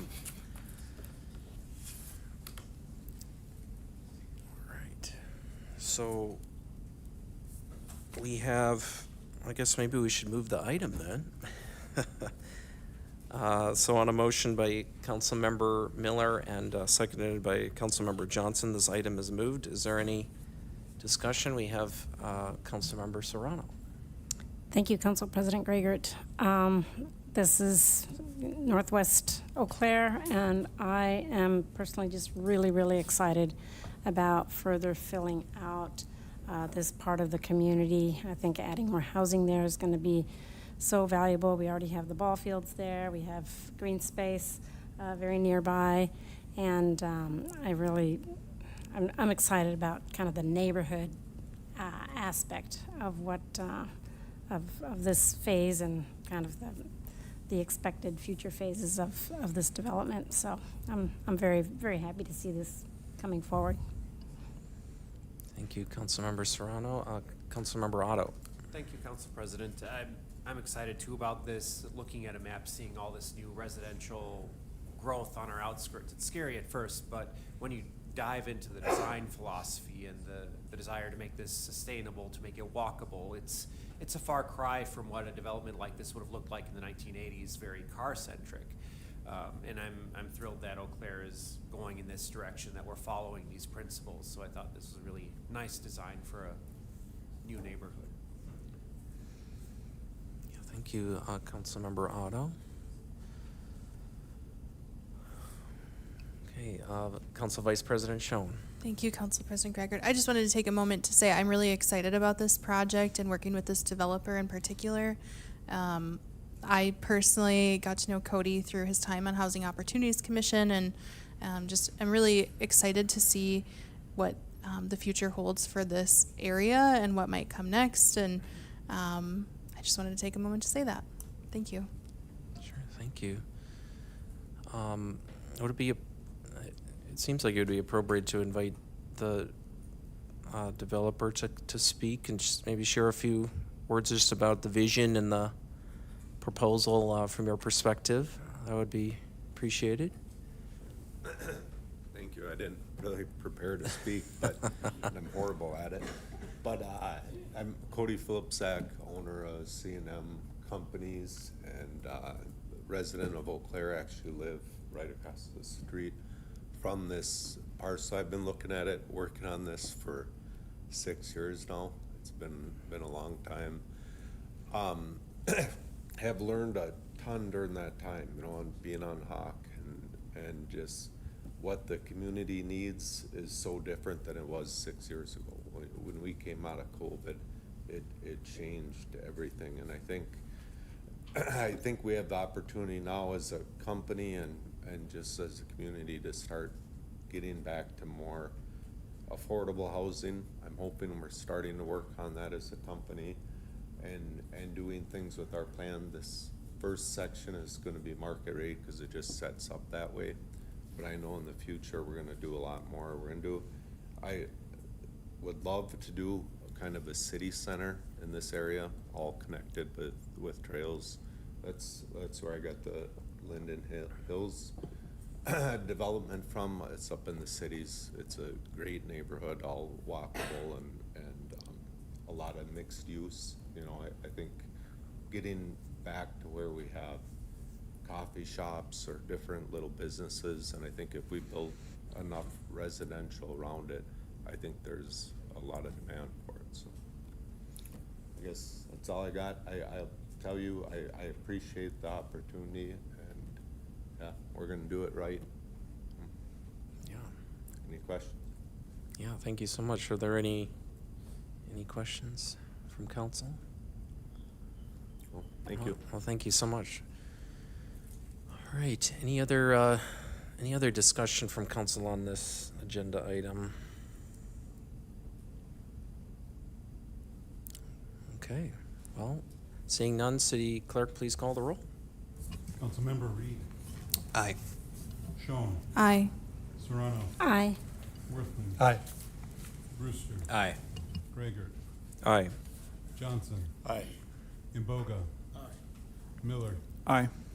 Orth. Aye. Otto. Aye. All right, and that passes unanimously. All right, our next agenda item is number 31. This is a resolution approving the purchase of land along County Double E for potential industrial development and conservation uses. And we have our Community Development Director, Aaron White, to present. Thank you. Good evening again. Just doing a follow-up for this project. We received some direction from council a couple weeks ago to do a little investigation on a site that was posted out for sale and was picked up through a digital flyer by a staff member, and saw this is something that might be worth investigating. The space we're looking at is approximately 237 acres of land in total, about 110 acres of buildable space, currently priced at $1.75 million is the price that's been negotiated out. With direction from council, we went ahead and did some wetlands delineation, and we'll go through the details of the space shortly to verify buildable spaces and confirm some things about the property. Land can be continue to be leased for farming land until we are looking at development occurring. A project like this occurs over a very long period of time. If you look at the way the Gateway Industrial Park developments occurred, they sat on those sites in some cases for decades before we start seeing movement going forward. And these are also spaces that were extended quite a ways outside of the current city, or at that time, the city boundaries. We were looking at some of the past documents, the extension of the Truax utilities into those areas. The first developments in those spaces were over 1.5 miles. So this is something that has occurred in the past and is typical what you see for these long-term planning and development spaces. The wetland and timber spaces that are identified there, again, through conversations, could be make excellent use as public parks or public set-aside green spaces. And with that, we'll kind of kick into the site. The space in question is highlighted in blue and includes 8 parcels of various sizes that collectively create the development. Borders along County EE Road on the south end, The western boundary rides along Dunn County line, and then the northern boundary slopes along the I-94. The interest in this space from a development standpoint is close proximity to I-94 and close proximity to cloverleaf accesses for on and off ramps for potential development spaces. Something that we see extensively when we look at interest in development potential is quick access to 4-lane highways, and this space provides that. The green or the timbered spaces that are in those other areas, those are already identified as wetlands. They show up on the county's hydrology map. I believe a comment was mentioned last night, why did we only delineate the ag land? Because the other area is already known to be wetland spaces and unbuildable. So those timbered areas along those two sections on the bottom and that upper corner left area are already identified wetland areas, and those would be what council could designate as park space or green space and maintain those environments as long as they choose to maintain them that way. The space that we were focusing on in terms of doing some additional investigation was the industrial or the farmland that's identified in there. Here are a few on-site photos. Myself and another staff member walked out to the space, took some visuals of some of the land that's in question. So we're talking about very flat ag land currently in corn production this year. Typical rotations be corn and beans, potentially wheat, depending upon what the farmer's preferences are. But this is typical farmland for this area. Specific to the wetlands delineation, this is one of the maps, and we have the full delineation available for any of the staff, any of the council members who'd like to see that. It's a huge document, and it was actually too big to include in the packets, over 100 pages. But this is the primary map that was looked at. The yellow line identifies the space that we had an investigation done to ensure that the land was usable in the manner that we thought. The pink dots represent sample points conducted by the environmental specialists from Ayers and Associates, and then the blue hatching in those blue areas identified the mapped wetlands that were determined in those areas. And these are the same areas that we expected to see identified as wetlands, because they were identified as likely candidates for wetland delineation within the state DNR site and within the county's hydrology map. The larger parcel, collectively it's about 11.5 acres of wetlands out of that space. The larger portion, the western half of that, you can see where the tree line divides and goes to the west. And those two smaller ones are considered degraded wetlands. Means that those areas are farmed. Not every year, it depends on the conditions during tilling the ground, and also depends on conditions of planting. If you look back at some of the historical photos, some years they planted and harvested that land, some years they farmed around it. Some years you can see they planted it, but we're not able to harvest it based on conditions. Oftentimes when you see development occur in these spaces, wetlands that are identified might serve as an area where you start looking at regional stormwater detention. Detention can't be done within a wetland system, but can be done adjacent to it per DNR specific regulations, and those become potential uses for some of the areas around that. Again, the other areas were already determined to be wetlands, so we do see about 100 buildable acres, maybe a little over, within that space, which is what we'd anticipated when we first looked at this site as a potential for space. At this point in time, any questions on the land or the spaces before we continue on and look to address a few other inquiries and comments that we received? I think I have a question about the Elk Creek area to the northwest. And it was, I think, shared that it was like it's a trout stream, like a Class A trout stream. Do you think you could describe that and the proximity to this, or like what the implications are, So what the implication would be for us from that perspective? Sure. You can see where the space is. You follow the stream bed, it winds through that upper left corner. That area around it is a designated wetland as well. So that area is untouchable. It's unbuildable space in terms of any type of use. Again, the western boundary of that line is the edge of the property. The rest is neighboring parcels, so there's not much development there. I don't know what specific DNR regulations were required. There are specific DNR regulations in terms of building around those, in time of setbacks and buffers. Anybody that would be looking to purchase and build in that space would have to follow appropriate DNR regulations for drainage and grading, looking to do setbacks and that are appropriate and what's required by development. Obviously, there could be some opportunities to create some additional buffer space around those areas. That would be something that could be determined at a later date. The intent, one of the potential uses for the buildable space, looking at light industrial. Light industrial is probably the softest footprint in terms of use. If you look at what Gateway Industrial Park is, that light industrial park, all the stormwater that drains through there moves under the street and drains directly into Sherman Creek, which is a wetland area and drains down into a more significant wetland area adjacent to the Menards location. So runoff has to be controlled. You see less issues with that in light industrial parks. When you're concerned about discharge or things like that, you don't see that in light industrial parks. Those are not allowed by code. Those types of operations would have to be in a heavy industrial park. Same with commercial uses. Any commercial use out in that space, they have to contain stormwater runoff on any impervious hard surfaces, capturing any runoff or water that's coming from their roof lines, capturing that in approved stormwater detention that has to be designed according to engineering standards and specifications.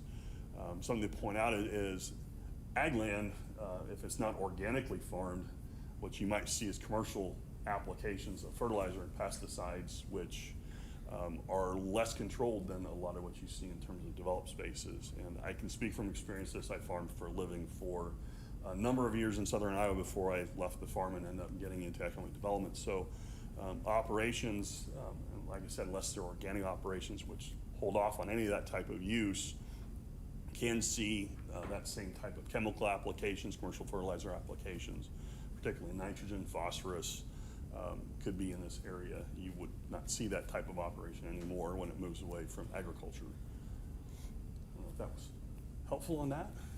Yeah, thank you. Councilmember Mboga has a question. Thank you, Council President. I have 10 questions, but maybe I can ask one, then Yes. So the first question is, and I did ask this one the last time we had a closed session, and I remember Director Winters answered for me about this one. A lot of email I got today, people say the city is at red. We don't have enough money, we are dead. Where do we get this money of $1.5 million to pay for this land? I know that Director Winter said it's a trust fund, I think, land trust fund. Did you say that the last time? Well, jog my memory, I think. Yeah, Director Winters. In reference to where we would pay for this from, these are two separate two separate budgets that we've been speaking about with the public. So the operating budget is statutorily required to be balanced and presented to council. So even though we're projecting a little harder year, we'll make adjustments, we'll hold open positions, we'll increase revenues, and we'll still, we won't be in the red when that's presented to council at the beginning of October. But annually, we budget for land acquisition. We plan, we set aside funding for growth. 30 years ago, as City Manager Solberg said, City Council had planned for this. And they had the vision of a industrial park. And when we look at those 5,000 jobs or $186 million in growth, it's part of a long-term strategic and well-thought-out plan. So we set aside money for that, and when you hear us talking about debt and capacity, I reserve a piece of that for that as well for the next 30 years. So, but we do sometimes have land sales, we'll have cash on hand, sometimes we have general obligation debt, but they are, so that's how it's paid for. But there are two separate budgets, and we definitely won't be in the red when either of those are presented at council in November. I'd also maybe point out in terms of that, the previous item that was passed is $750,000 in land sales that could go towards offsetting this, has a future potential revenue of $3 million with additional land sales within that development. Those funds could certainly be directed towards doing land acquisition such as this project as well. Thank you. Another question is related to money. So how far is this line from the utility line? And how much will it cost for us to connect there? Certainly. So I'm gonna get back to, actually, I think I'll use this map I think I'll use the previous map as the reference. There's 3 routes. I spoke with City Engineer Ness about this. There are 3 potential routes to extend utilities. County EE line it's county right away. That would be on the southern border property area, so there would be an opportunity to extend utilities through there. That utility can serve also other spaces to the east of this area. The I-94 corridor has right-of-way, it's state right-of-way built in along I-94. So again, coming back from city utilities could follow the interstate right-of-way and come forward on the north end of that property line. I would point out that the 22 acres that the city purchased on the north side of I-94 along Highway 12 for the future brush site is less than a mile from this area. So as utilities are extended to our future brush site, that's less than a mile of utility extensions that could come along, again, the Highway 12 corridor and come south and bore under the interstate to serve this site. We'd have to look at and do engineering to see which is that'd be engineering's job to work with community services to look which is the best route to do. What the cost would be, that would vary depending upon which route it is, what the terrain is, et cetera. So it'd be hard to put a number on today, but again, we have extended utilities such as this, distances of this, of this length. So it's not something that we haven't done before. We are familiar with doing this type of work. Thank you. The last one now. Okay. The other one now, the last one, when people are nervous that we are purchasing this land so that this land can be used for data center. Can you speak on that? This is not for a data center. We are not working on a data center project. I would highlight too, when you look at the sites that are being bought for data centers, 200, 400, 600 acres, the site's not big enough to do the facilities that are currently being built in the region. So we are looking at future use, whether it is industrial. In future use, 5 years, 10 years down the line, we may find that there's a commercial use for this space and there's a commercial development aspect that could work for this space. But it is looking to do as light industrial and service clients, as have been referenced in the previously. A lot of our inquiries for projects are in the 20 to 40 acre range. A site like this with 100 buildable acres could serve a number of potential industrial projects expanding into this. And that kind of goes into one of the things that was brought up last night is why purchase land? Why look to expand an industrial park? Looking at the Gateway West and Northwest industrial parks, they collectively have 70 businesses located in those 2 industrial parks built over decades, over $214 million in assessed taxable value based on, and that includes what Ole will be bringing to the table with their expansion, and over 5,000 employees employed in those 2 industrial parks in industries that provide higher wages. We still have, we're still a community that has more retail and service industry employers than we have what might be considered primary employment, and industry and service jobs tend to be the lowest paid in the industry. So bringing in high paying jobs and investment that adds directly to the economy is part of the reason we look at things like this. And again, assuming that it's potentially down the road industrial expansion. All right, Councilmember Otto has a question. Thank you, Council President. I just have a question about what I'm looking at on one of the aerial photos. Going diagonally through the center of the photo, I guess in the other one where the survey points are marked. Yeah, it looks like a riverbed going through the center. I know it's not, but I'm just curious what that transition land is between the tree lines and the flat farm area. Do we know why it looks? That's actually farmland as well. Okay. When you look at I don't know if you can see it for any of these photos, there's very little slope to this land, and right against the fringe. I guess I'll go back to the delineation or this photo. Right against the tree line and where you start seeing the wetlands and the vegetation from there. That area, well, you'll see moisture moving back and forth on those field fringes. What little slope there is drains to the southeast. So what little slope is in this space tends to drain that direction. But yeah, there's no terrace or any type of structure along that field edge. It literally is a direct cut from ag land on 1 foot, step across a line, and you're standing in reeds canary grass right on the fringe of the field, and moves directly into those wooded areas. All right, Councilmember Worthman has a Thank you. question. Thank you, Council President. Thank you, Director White, for a lot of context. My background is growing up on an organic dairy farm, still in the family.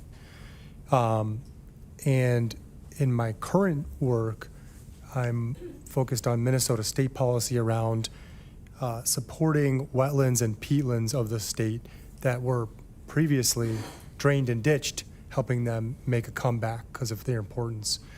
And so when I see this, and I see this area in the middle here, the circle area that seems to be in the middle of buildable land, I'm just trying to get an understanding of that previous map that had the points on it. Is my understanding that if this were to be an industrial park, that area would continue to be a delineated wetland, that circle piece that's in the northeast? Yes. So I think that raises another question, which is, it seems to make the buildable area then, especially on the easterly part and potentially the northern part, pretty limited on this picture. Because I would imagine, it's hard to tell what the sizes are, but like, I can't imagine huge amount of manufacturing or industrial in that eastern quadrant. I don't know. How are you seeing that? No, and that's a very good point. Something to keep in mind, there is a process where some wetlands can be mitigated. It's defined by the state. It's either paying costs to mitigate or Sure. exchanging land for land. Sure. The degraded area, which would be from that center line where the fence line is to the west, which is the farmed land, a future operator might decide to mitigate that piece of it. Sure. Because it is wet, mostly based on any current conditions on any given crop year. The space to the west, or to the east of that, is permanent. It's trees, it's vegetation. That is a hard to find space. Sure. The connection between the two, there's a small drainage ditch running through there. They're actually using that, I believe, to likely drain off some of the pooling that comes in the area and drains it into the main wetland area. So there would be an opportunity or an option for them to do something like that. Again, an access coming through could do smaller developments. If you look at the Gateway Industrial Park developments, there's a number of projects that are on 5-acre, 7-acre parcels. Okay. So you could see development of smaller spaces. A lot of those are used by the contractors who need a little bit of warehouse, a little bit of office, place store vehicles. Could serve that function. We'd anticipate the same type of function along the entryway there on the south. That's a narrow, long stretch. It's not a real wide space, but has some smaller opportunities to do smaller, like I said, contractor style that are often found in our industrial parks within that narrower space. Okay. Or it may stay as a green space. You see some projects that will leave large open grass spaces, and it may very well stay as just a defined green space or an area for the owner to do something with that.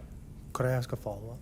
Sure. If we go down this road, is there a point where layout of the industrial park, how does that happen?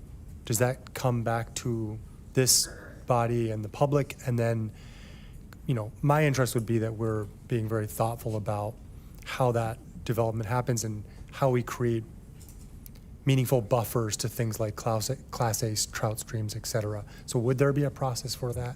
There absolutely could be. That would be a council's call on how to dispose of this and how to lay this space out. It would be council's decision.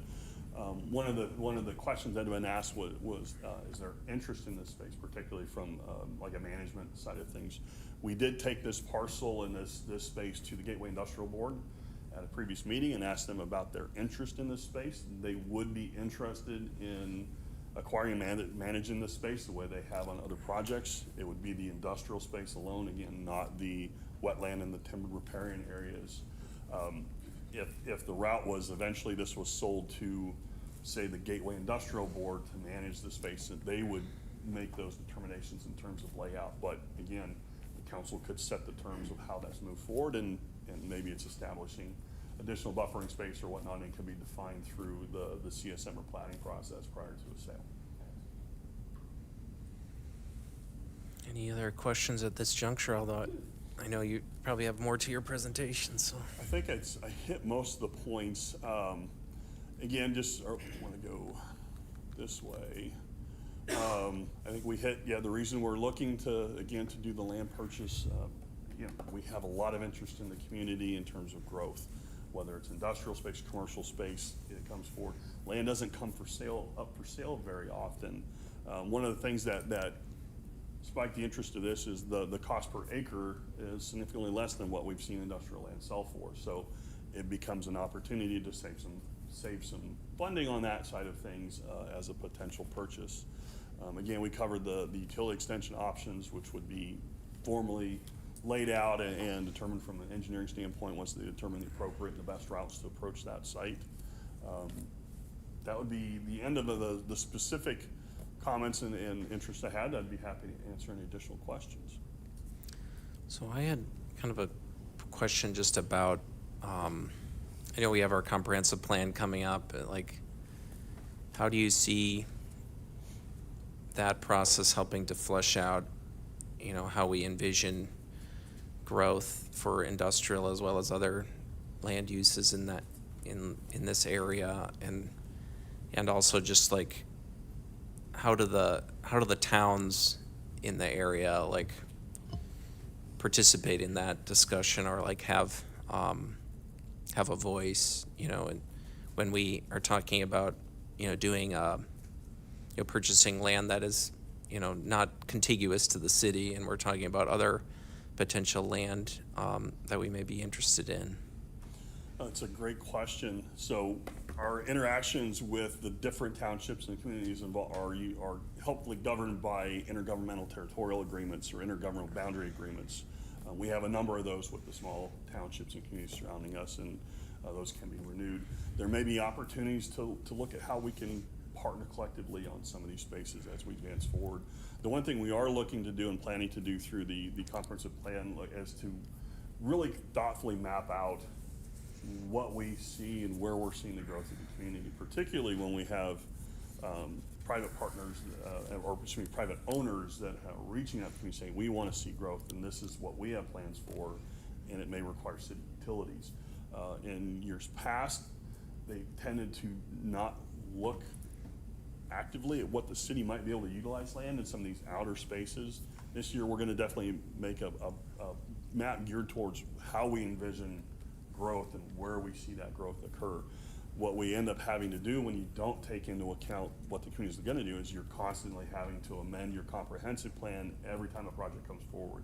And we have had to do that a lot in the last 8 years, particularly up north when you saw Country Gems development in that area, with Orchard Hills development, different regions. We've had to do a lot of changes because we didn't really pay any attention to those areas where we realistically should have been paying attention to 10 to 15 years ago when we were going through that process.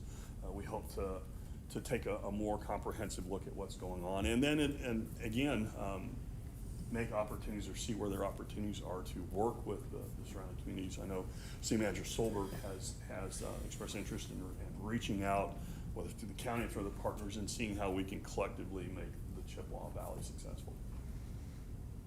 Thank you. Councilmember Brewster. Thank you, Council President. I was wondering if you would take a quick second and just talk about what the town has, like what we talked about this afternoon with regards to what the town has in its plan for what's nearby there.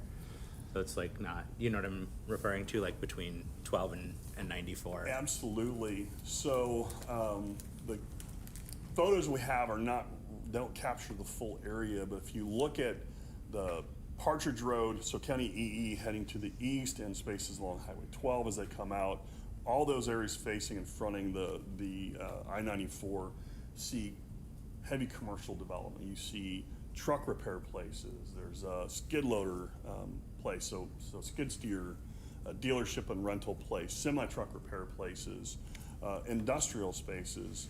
The town of Union's comprehensive plan on the north side of I-94 and is stretching back in there identifies that area's future industrial use. So these are uses that are being contemplated in these areas by the townships as well as the community. Okay, thank you.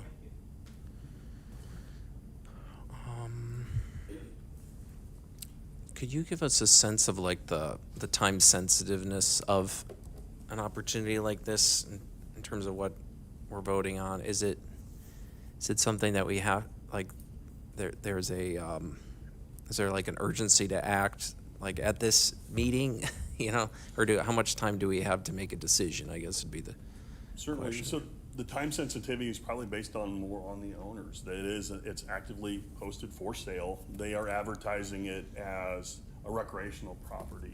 Their flyer that went out to the public specified, land to create ATV trails through the wetland areas and make use of it as a rec property. If they find a buyer, the land will sell when they find a buyer. We can certainly postpone. It's not critical we own this now from a city standpoint, but should you postpone, the property owner may not be willing to deal with the city 6 months down the road if you decide to take it up and maybe we are ready to make that purchase. The property owner may decide, no, we don't want to deal with that process again, and they don't consider an offer from the city. That's potentially the risk that would be there. Or again, the property can sell at any time. It is actively being marketed through a realtor. Okay, thank you. You have a question from Councilmember Miller. Thank you, Council President. Thank you, Director White. Looking at the agenda item here, I'm not a realtor, but there's a counter offer in here, and one of the line items just say it has the purchase price, and then it was signed on the 15th, and it says closing to be on October 1st. So if we were not to act on this today, the reason for this question is that a lot of discussion has happened in the past week, and this is a large thing to consider. If this were to be postponed, say just for one council session, 2 weeks, I just see this line item about closing to be on October 1st. Would that kind of still be within the window in which the deal would not go away? We still have some time until October to do this, hopefully sooner. The reason for the closing date is their current ag lease. It extends till October 1, and they are anticipating that the farm tenant would be harvesting crops by then. We've also confirmed with them that should the harvest go delayed, there would be adequate time for them to be able to make sure their tenant harvests the crops and they don't have to worry about trying to return lease payments or anything like that. That's the only reason they were looking to do a delayed closing date, was to reflect the lease agreement on the land. So given that, I guess my question still is on the October 1st date with the counteroffer being signed. It seems like this is at least ours to decide on until that time, or is that an accurate statement? We've accepted, I don't know, we haven't paid any earnest money, so I don't know there's anything that holds us or the property owner to keep it open until that time period. Don't know that if we delayed for 2 weeks, again, it would have an impact, but again, an offer could come forward and it could go away. It could see a sale come forward. I defer to City Attorney Nick if there's any terms in that would hold them to hold that property open for any length of time. I don't believe there are any terms in there. Yeah, City Attorney Nick. So the status is you have a purchase agreement consistent with prior council direction that is contingent on ultimate council approval, but per prior council direction that was subject to land acquisition, directed in closed session, but directed that we attempt to secure rights to this land that has been done. It is subject to a condition of ultimate council approval in open session, which still needs to be accomplished. So that needs to be promptly and timely accomplished. It shouldn't wait right up until a closing date. But that's the status. You have some time between now and then, but you should be moving promptly towards concluding and clearing that contingency of sale. Sure, thank you. I guess I actually had a question. And just to kind of highlight it, we have like a replacement resolution on our desks that has a slight change, and maybe it could be described what change that was made in the resolution to prompt like the replacement. Absolutely, looking to make sure we had some clarification on the language, and City Attorney Nick can speak to more details, but the legal team reviewed statutes, and we included references within that reso. Something that was brought up in public commentary last night, that there's not a legal hurdle to moving forward with this process. I'm looking to acquire this land for public benefit, which economic development is included as a public benefit, and potential park space. And I'd invite City Attorney to provide any additional details or more details if that's desired. But the language is just kind of cleans up some of the things that we wanted to put into to move this forward. Okay. Do you have anything to add, City Attorney Nick, to that? If you have any questions, happy to try to answer them, but what it really points out is that while the potential for future industrial use is there, you're acquiring for current use that primarily includes park and other conservancy and land preservation uses, and there's potential future use as a business park, as highway commercial that, as Director White indicated, is consistent with uses within a mile or even half mile of there that are within the township. But present acquisition use would be for public ownership, and it would be consistent with other long-term acquisitions that this city has undertaken, whether it was the Gateway project and eventual utility extension, and that extension occurred in the early 2000s of at least 1.5 miles, maybe a little bit more from that Truax and Claremont intersection, or other long-term holdings, and they may eventually become some other future use, but most certainly currently they will include basically a continuation of current use held in public ownership. That's allowed. It's allowed both under the express statute referenced in public comment, but acquisition for any number of uses that are determined by this body to be in the furtherance of public purpose and the benefit of the city of Eau Claire are within your home rule authority, in addition to specific authorization, whether in Chapter 62 or 66. All right, thank you. Councilmember Orth. Thank you. I was just wondering, since the audience may have, had access to the resolution in the packet, do they have access to the revision? We haven't Copy out. put this out to public notice.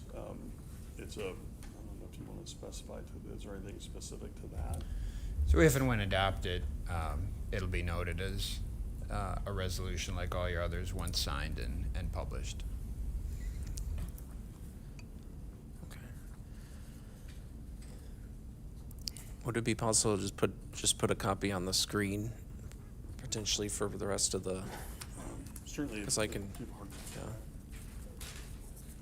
And then we, maybe zoom in as far as you could.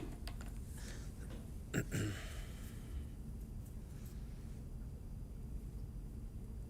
sure if that'll be visible for most people, but thank you. Any other questions from the council? Okay, so, Councilmember Mboga. There's an email here I found. So, Director White or City Attorney can answer. It's the current zone of the property is about half AP, HG preservation and have A1. The future land is RL, rural land. There is a reason for this. Is this environmentally important that we protect this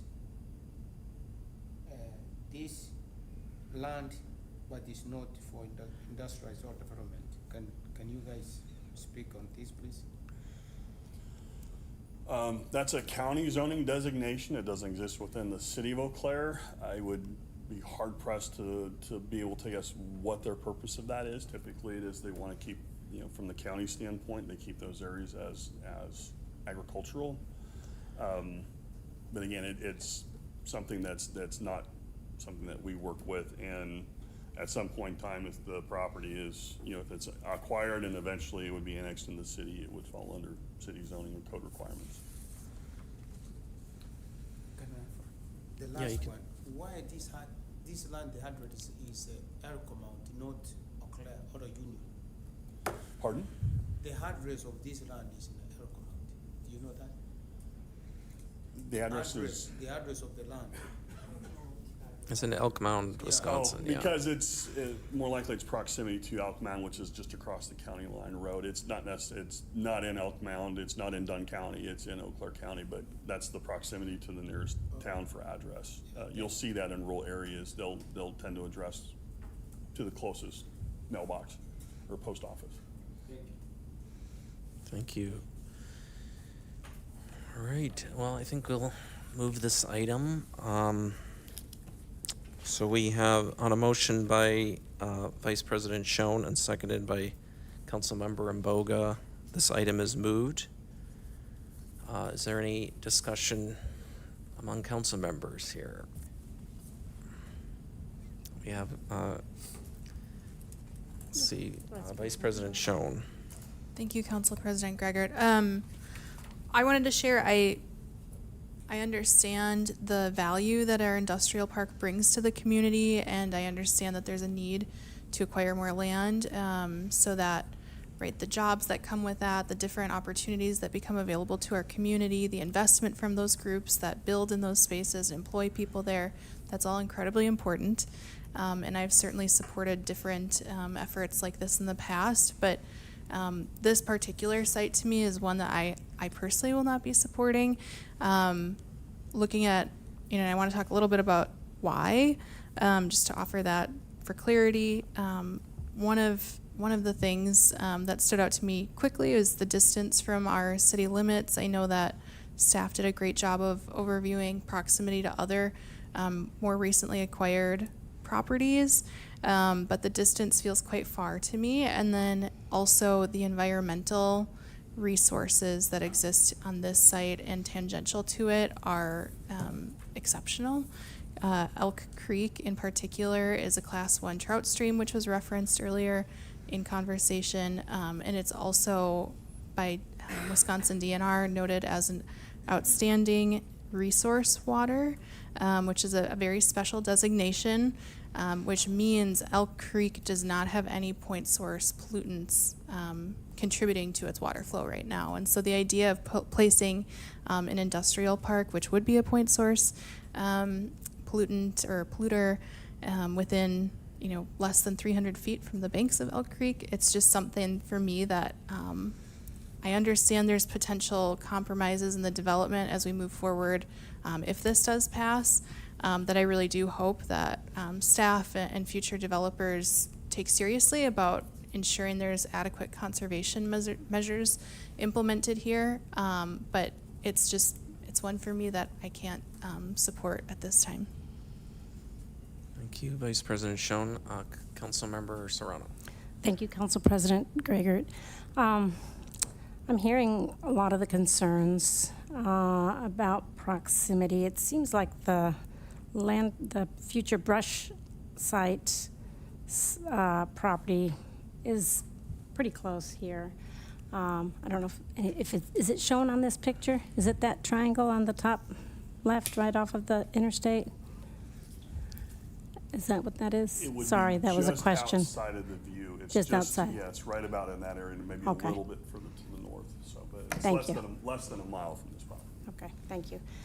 And I'm hearing a lot about the concerns, certainly the wetlands and preservation issues. My view is we have kind of a vision for this, but I don't see a plan really before us for making this industrial and like what that would look like. But boy, I'm sure inclined to see this kind of property being in responsible hands if it becomes owned by the city of Eau Claire and by, a public entity like the city.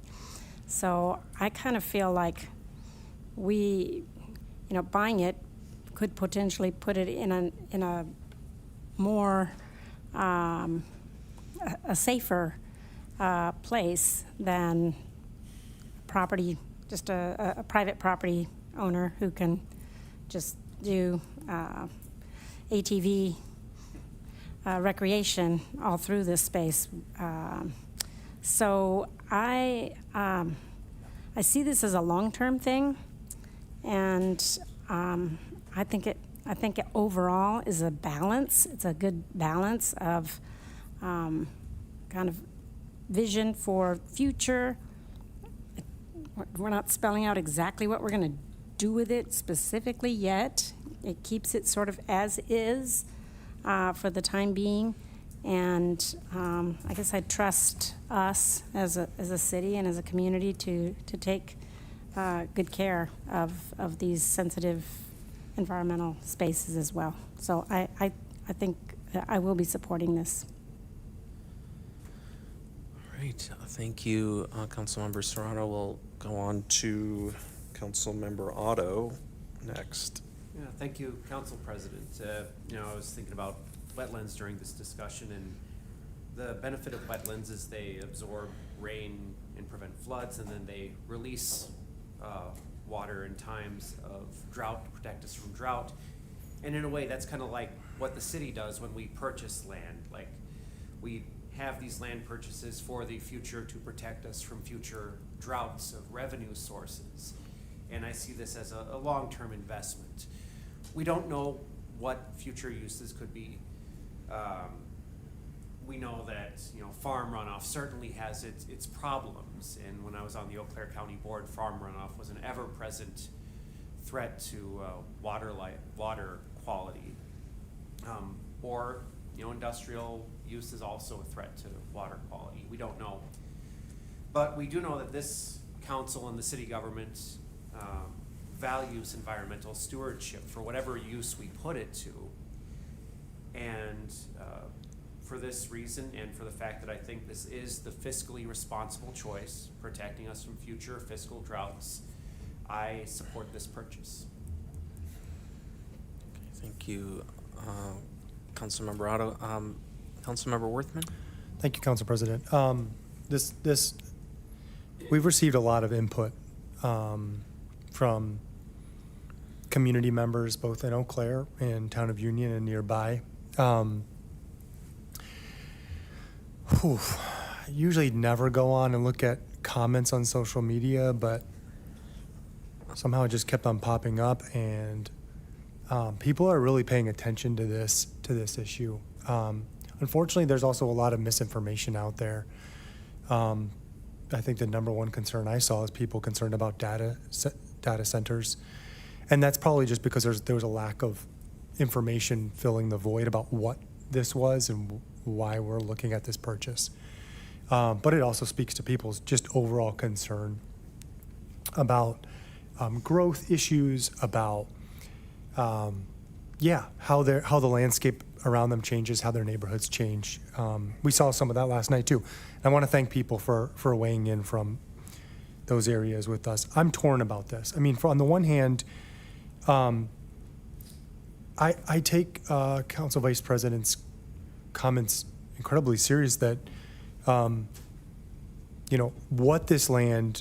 what kind of use this land has directly impacts the natural spaces around it. And if we purchase this, I want us to be very mindful of that. I also I'm seeing Councilmember Otto with the idea that, you know, if the city doesn't purchase this, then there's a lot less public interest in preserving the environmental quality of this land. So that's a tough one, and I'm cognizant and I take that to heart, that we need to be stewards of the land and respect it and try to preserve it how we can while still utilizing it for jobs and industry. So I'm open-minded on this, to be honest, and especially just given all of the input that we've heard, both in our inboxes, but then, you know, through people's interest. I did want to ask Council Vice President Schoen to elaborate on the point made about point source versus non-point, and just like thinking about land.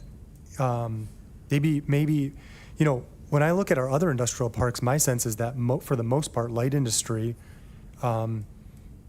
we have pretty strict regulations for how water and effluent and things from those are diverted in the appropriate ways, for example, to the wastewater treatment plant.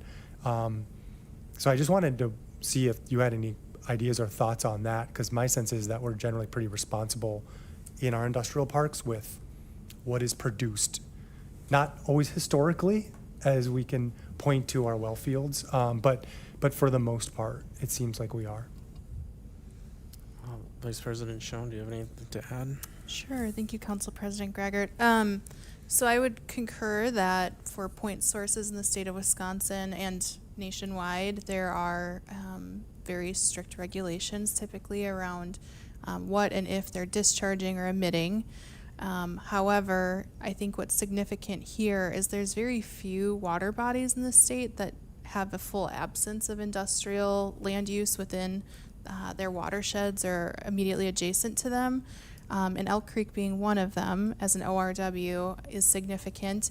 I also think, and I've spoke about this in prior discussions on this topic, the wildlife corridor that exists here and ag land and ag land use specifically has certainly flaws.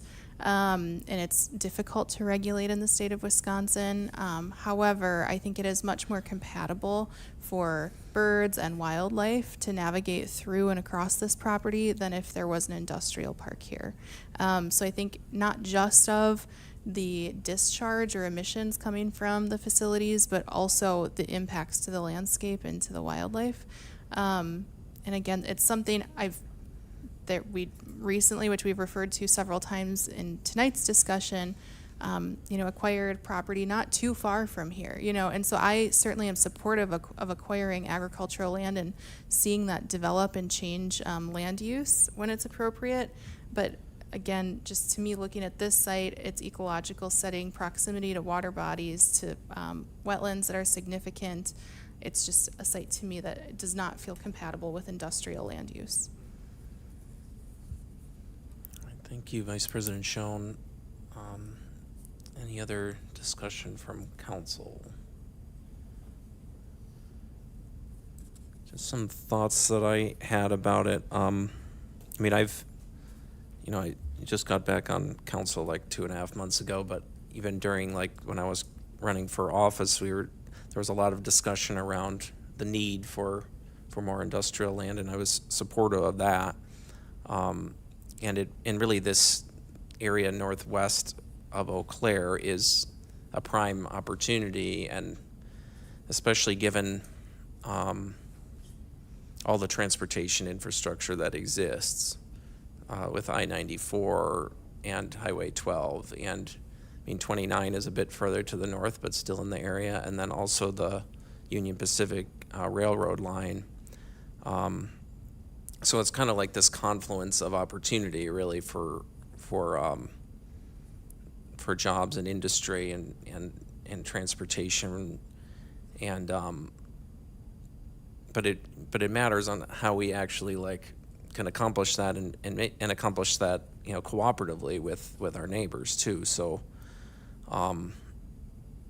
that's kind of where I have somewhat hesitant about this, is where we have how do we best queue up the cooperative end of this, where we also have an area that's between like three major municipalities, or you have Chippewa Falls, Menominee, and Eau Claire, and then you have, you know, smaller municipalities like Elk Mountain that are just right there. So like, it is ripe for like regional collaboration, and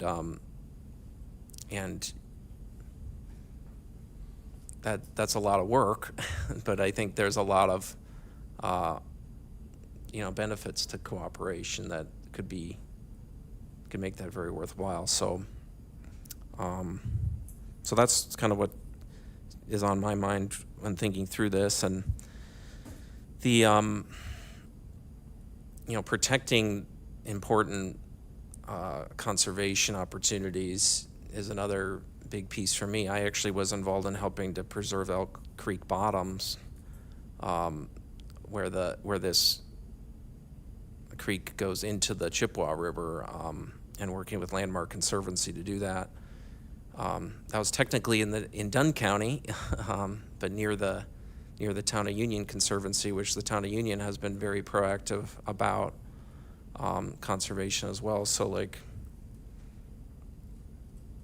I see the city as an important partner and a very capable partner in conservation and in being responsible with land and, you know, waterways, and maybe with not as much experience about wildlife corridors as a term to bring up too, but I think that there's, you know, huge barriers to that with I-94, obviously, and all the transportation infrastructure creates challenges as well as opportunities. So just thinking out loud here a little bit about some other factors, but I brought up the question earlier about you know, just like how urgent this is to vote on today, you know, because there are a lot of people who are interested in what kind of decision the city is making and what exactly the implications are, and so there's a lot of concern that maybe could be, and you know, maybe some understanding and like collective visioning that could occur with a little bit more time. But the comprehensive plan is a great opportunity for that, you know, but that's beyond the timeline that we have in front of us for this particular decision. So want to give an opportunity though to Councilmember Mboga for further thoughts. Thank you. For me, I've been a city council for 5 years. I've been a city council for 5 years. And I think we are making the same mistake. There's instruction about this agenda. People are interested to know how we go forward. People are saying, I think everybody will live in the city. There's maybe a few people doesn't live in the city and business here. People know, they know we are in debt. And the perception, when people have perception, it's hard to change them. So for me, what I've been saying from even the previous city council manager, I told her, it's always we are on top of the game. We have to tell the community this is what is going on. But I feel like we don't do it. We keep doing the same, we like cycling. We do the same, we just vote here. Instead of going, maybe the media tell people, you know what, this is what's happening. But the community still think we are misusing their tax money. For me, the main reason I'm gonna vote no is I did ask a question from the utility line all the way to these people, how much are we gonna spend? I don't want to add more money to our taxpayers or use our taxpayers to construct the sewer and the electricity line, all those ones up to there. That's, for me, that's one of the reasons that I would vote no. Thank you. Okay, thank you, Councilmember Mboga. Councilmember Worthman. Yeah, Council President, if I could ask about this. I think I missed the conversation. Do we need an amendment to substitute this resolution language in for consideration. City Attorney Nick, could you maybe speak to that? The motion is assumed to be moving the substitute, so that's what you're considering unless you want to indicate otherwise. Well, I have the mic on just so you have the right factual information in terms of Town of Union's planning. Their planning documents indicate commercial, industrial right up to the county line. So it includes right up to and on the other side of Elk Creek. So in terms of any notion that it's preserved or it won't be industrial, it shows industrial both on the east and west side, right up to and around Elk Creek. It is to the north of 94, but right up to the county line. Okay, thank you.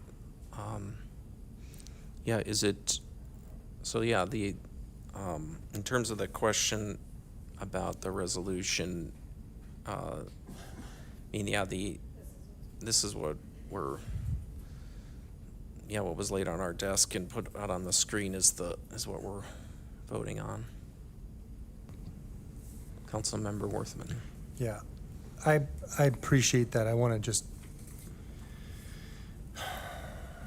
want to make sure that I just wanted to be clear on this substitute and the process of a substitute resolution. I did see here that the cover sheet says 2,237 acres, which is, I'm assuming is not correct. So that is a typo, yes. I'll offer the amendment to that when we pass it to have that corrected. Okay. Yeah, that's just the cover sheet. And that was just the cover sheet, so yeah, it's typo. I don't think you have a similar typo in the resolution you're considering. Okay. Councilmember Miller. Thank you, Council President. Yes, this is, if it weren't for the wetland areas, this would be a lot easier decision, I think, for me. At first, I was concerned about the distance from the city, but then looking at the map, you have Highway 12 continuing out to this area. So, and then you do see from the interstate different commercial and industrial places there, and the city does need, we are fortunately selling out and closing out on available industrial use, and currently in the state of Wisconsin, if your city isn't growing, it's dying. So we do always, and that's kind of a force to us by the legislator. I know people think about expanding the city. It's just, they want the city to have a certain feel to it, and they don't want to become a large metro area.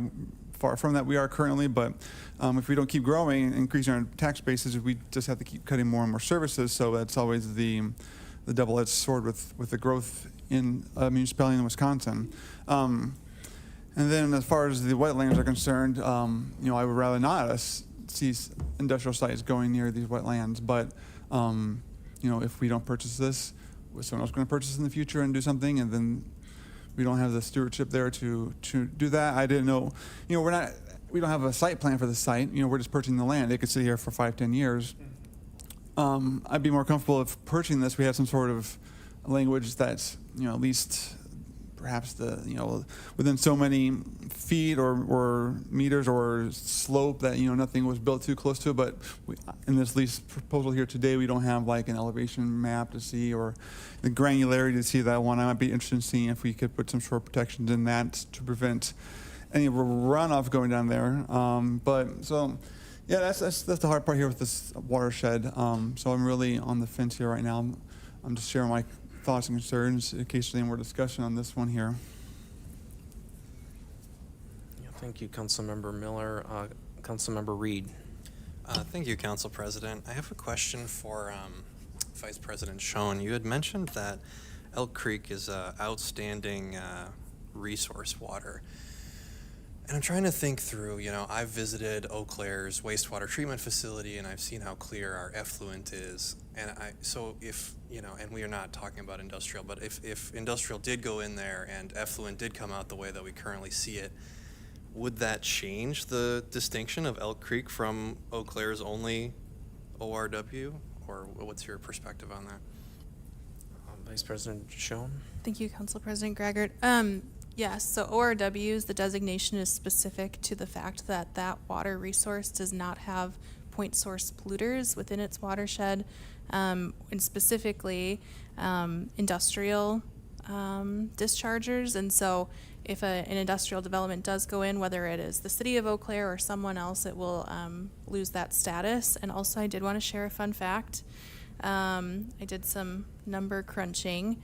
In Wisconsin, there are 53,413 streams and rivers, and only 254 are designated as outstanding resource waters, which is less than 1%. It's 0.005%, which is, the point I raised earlier. I mean, it is really a very unique designation, and so it would lose its status.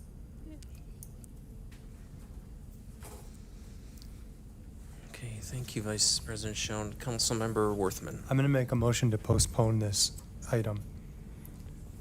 Okay, is there a second to that motion to postpone? Do you know how long you want to postpone to? I guess it'd be the first question. 2 weeks. Okay, so we have a motion by Councilmember Worthman and seconded by Councilmember Imboga.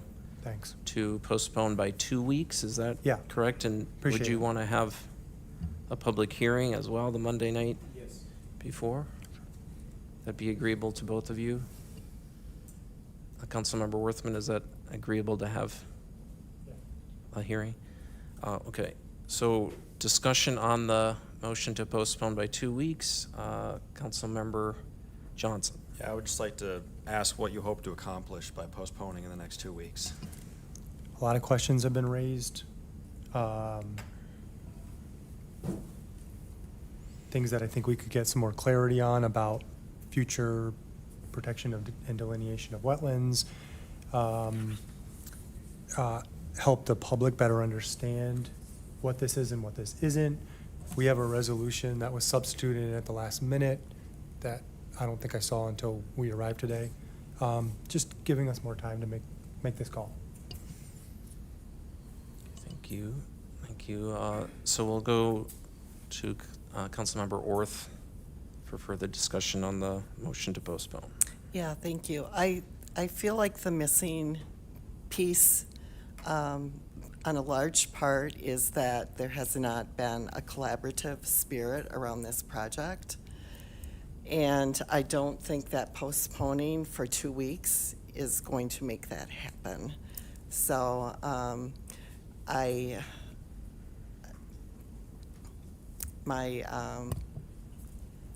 very concerned as well about the Elk Creek and that losing its designation, but I'm also very concerned about this piece of collaboration that has not been able to happen with this project just because of the way it's proceeded, and I would want to see that happen. Okay, thank you, Councilmember Orth. All right, so any further discussion on the motion to postpone? We have Councilmember Otto. Well, thank you, Council President. With something this big, I see some benefit to further public input and constituency outreach. I feel like it's risky. I mean, we don't know if the buyer might change their mind, or another entity like the Town of Union, or who knows, whoever would see this as a window of opportunity to sweep in. But we do need better constituency outreach. So for that, I'll support this. Okay, thank you, Councilmember Otto. Councilmember Brewster. Yeah, I guess my thing that I would remind us is that, while we do want to be good neighbors to the Town of Union and, stuff, they are not our constituents, right? I would never go out of my way to make their lives worse, but I'm also not going to, prioritize people that aren't my constituents over the citizens of the city of Eau Claire who are. And so I can understand the frustration, you know, if you live near this and it's, you're like, man, I bought a house out here because I like the rural lifestyle or whatever, but, you know, I'm sure there are people that had that same thought when, you know, anything on the south side was built, right? Because that whole thing used to be basically the town of Washington, and now most of it's Eau Claire. Yeah, I don't know, we went through a closed session on this. I think everybody, with the exception of maybe Joyce, was there. I don't like the idea that we give staff direction to do something and then, you know, there's this, you know, mind-changing, like, after the fact. So, I don't know, I will not be supporting this, and I plan to vote for the acquisition. Hey, thank you, Councilmember Brewster. I'll move on to Councilmember Miller. Thank you, Council President. I do share Councilmember Brewster's points that, you know, this is a publicly available piece of land, and the city of Eau Claire has the right to purchase this land from the seller. As far as, you know, working with constituent collaboration, like, this is a vacant piece of land in a very rural area. There aren't many people nearby, so I'm not concerned. And we're not going to build something there that the city of Eau Claire would not want to have people using. That's why we do this. We will make it an attractive place for people to go. So I'm not super concerned about, you know, collaborative outreach. That being said, you know, I just do have questions about, you know, the watershed and how this purchase might impact that one. So I will be supporting the postponement for 2 weeks in order to get more information about the environmental impacts of this.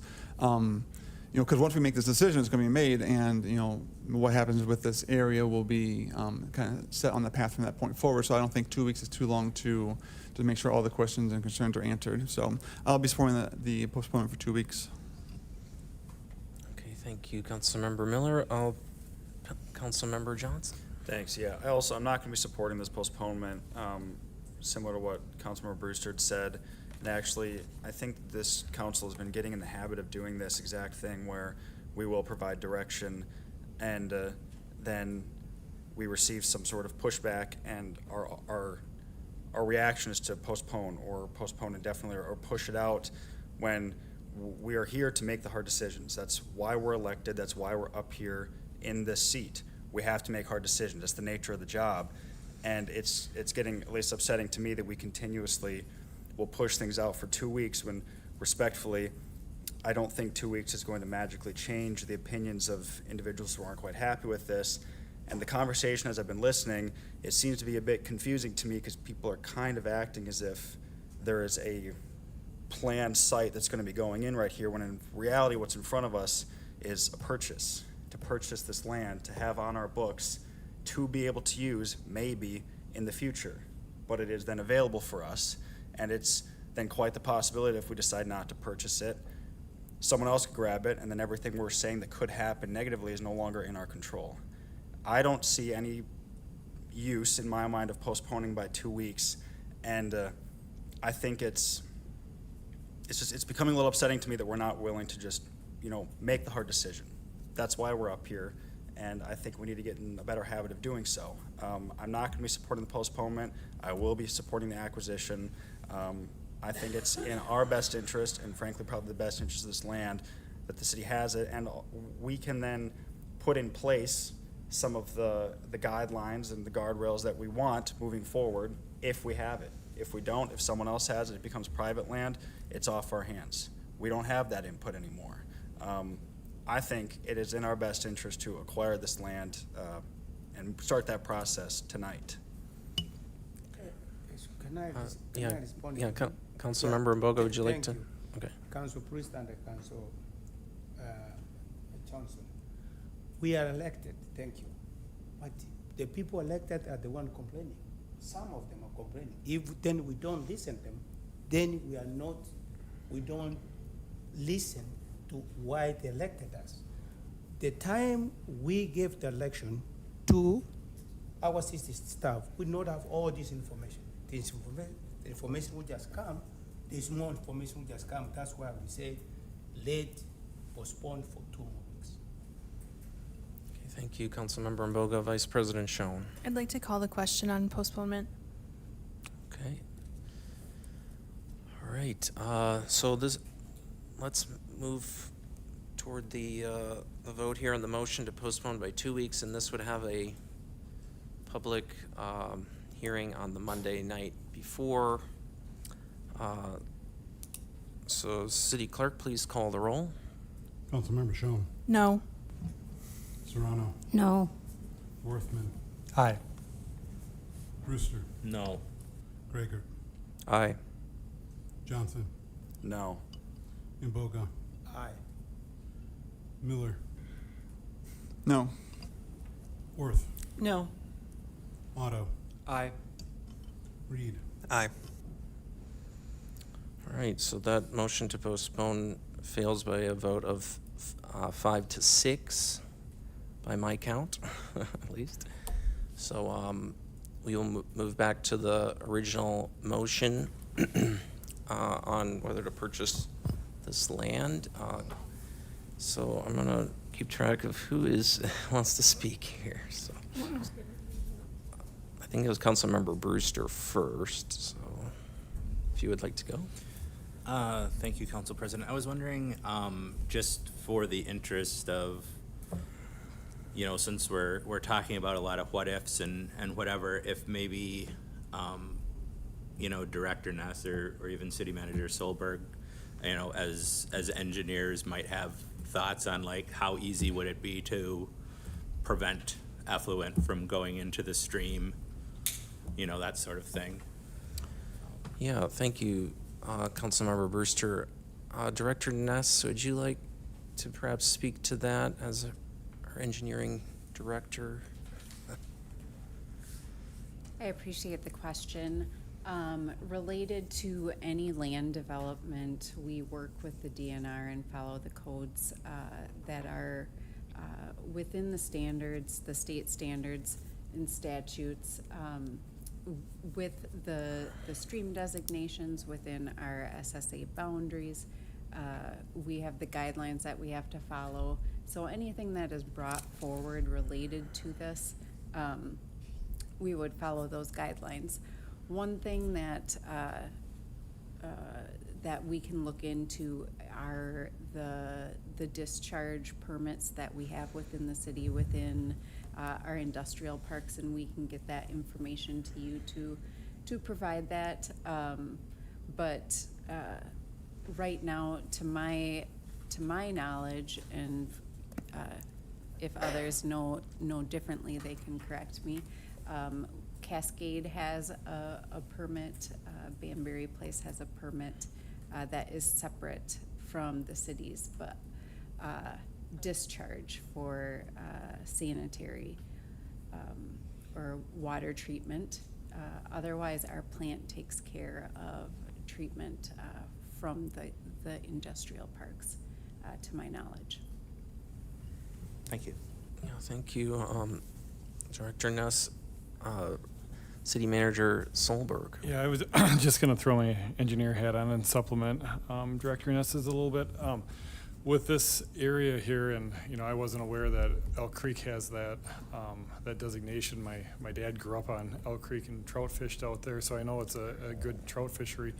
But it could require, instead of a point source discharge into Elk Creek, infiltration basins out there and direct the water. The land slopes away from the creek. So our normal stormwater discharge, we have to protect against suspended solids in the water and so forth. But you also have to protect against, with the trout stream, temperature, thermal pollution. So I think trying to infiltrate that through infiltration basins or directing that runoff to the existing wetlands, that actually does have surface water in the wetlands, they're quite wet, would probably be a better alternative. And that would be something that through Director Ness's shop and planning and development, that when those site plans come through, you could direct that. But I definitely wouldn't support discharging it directly in there just because that thermal could be the issue, even if the water is as clear as possible for the stormwater. The sanitary discharge is whole different. That'll go into town and we won't have to worry about that. So just a thought I had looking at that as one potential protection that the city could offer that likely wouldn't be offered if it was developed in the township. Okay, thank you. I did actually have a question about what City Attorney Nick brought up with regard to the planned, potential land use that the town of Union has articulated in planning documents of some sort, like about future industrial or commercial use. Like, is there a map that we could see that indicates that? And okay, I think we're looking at this. I think I have the same one. But I don't know, I want to make sure I have the most up-to-date comprehensive plan map for the town of Union that I'm looking at, and maybe that we can all look at together. This is a future land use map that's on the town of Union's website, and here's Elk Creek here, and it shows their commercial industrial designation on each side of it up there. So as this area develops up here, the Elk Creek is squarely, bordered on both sides on the north side of the interstate, like Attorney Nick had said. And I guess just to be specific to the land that we are talking about is just to the south. So that is not in that planned land use to do industrial specifically, but maybe. Correct. It's adjacent to it. Just adjacent, okay. Thank you.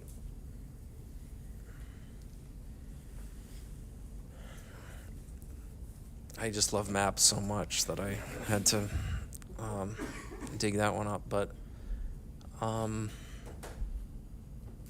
okay, any further discussion before we Councilmember Reed. Thank you, Council President. Just, it sounds like we're all pretty interested in environmental regulations. Is now an appropriate time to do some kind of amendment? Is that a future thing? It sounds like that's all something we're really interested in. So, if not now, when do we specify that we don't want these wetlands to be destroyed if we end up acquiring this? Yeah, thank you, Councilmember Reed. So perhaps, Director White, you'd want to kind of explain what are some of the next decision points after we would, say we were to approve the purchase. Obviously the timeline could be quite long. So there would definitely be several options that relates back to planning. If you think about the Sky Park Industrial Center, that park was developed through staff only, not using, it wasn't a gateway industrial park or anything like that. That space had a number of it had defined general development plan. Originally had restricted covenants on operations within that. There can be covenants set up for the industrial park that define operations and define layout. Obviously, if it's city-owned park, it would be planned and platted ourselves. That could go for approval. You could define holdout areas. You could define additional buffering within those spaces. Can we make use of our engineering and planning staff to create some separation of those areas?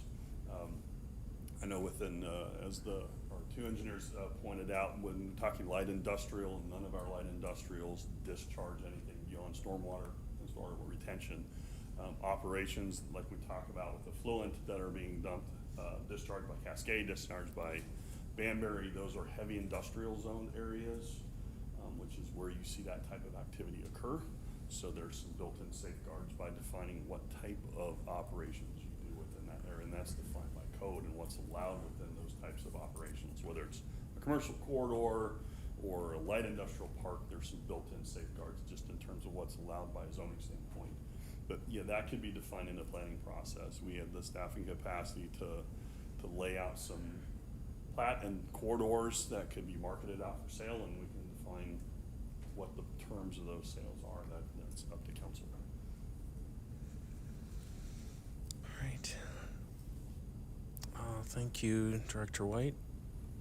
So I don't think there are any further discussion, so let's move to a vote on whether or not to purchase this land. Oh, we have, sorry.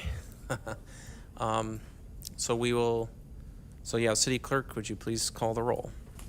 Councilmember Serrano, Yes, aye. Aye. Worthman, Aye. Brewster, Aye. Gregert, Aye. Johnson, Aye. Imboga, No. Miller, No. No. Orth, Otto, Aye. Reed, Aye. Schoen. No. All right, and that passes 7-4 to purchase the property, so. All right. And we will move on to our next agenda item. This is agenda item number 32. Resolution approving the Flexible Housing Fund scoring criteria update. And we'll have a presentation from Community Development Project Coordinator Billy Hufford. Everybody left right before I came up here. I don't know how to take that. Thank you, Council President Gregor, everybody else. I do have one thing I wanted to add. It was asked last night to take previous award and run it through the current matrix. I did attempt that this morning. It is so different that I couldn't score last projects. There were so many questions that I just didn't have enough information to assign a score to. But the attempt was made this morning, and so many of them I'm like, well, could be this, could be, I just don't know.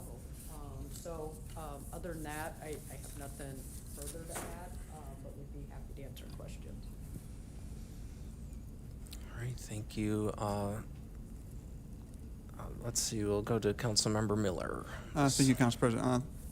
Coordinator Hufford, so what you're saying is that you couldn't score because there's a difference in the question, so when the original projects were submitted, they didn't answer the question, so you just didn't have any data to put into it? That what you're saying? Correct. Okay, so it's not broke or anything. You Application. you have different questions, and now you have these questions. And their narratives Okay. didn't address some of this stuff and everything, so it would just make us be making assumptions. You're making up data. So okay, well, thanks for the effort. Yep.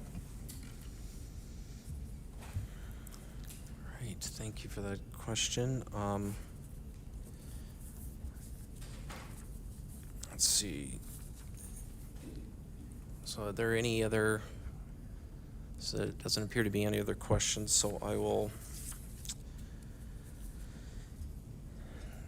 have this item moved here. So on a motion by Councilmember Otto and seconded by Councilmember Reed, this item is moved. Is there any discussion by the council? Councilmember Brewster?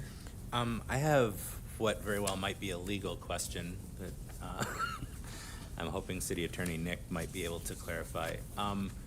If we pass this in a hypothetical, and we get a bunch of applications, the RFP that is gauged, that this is supposed to measure, and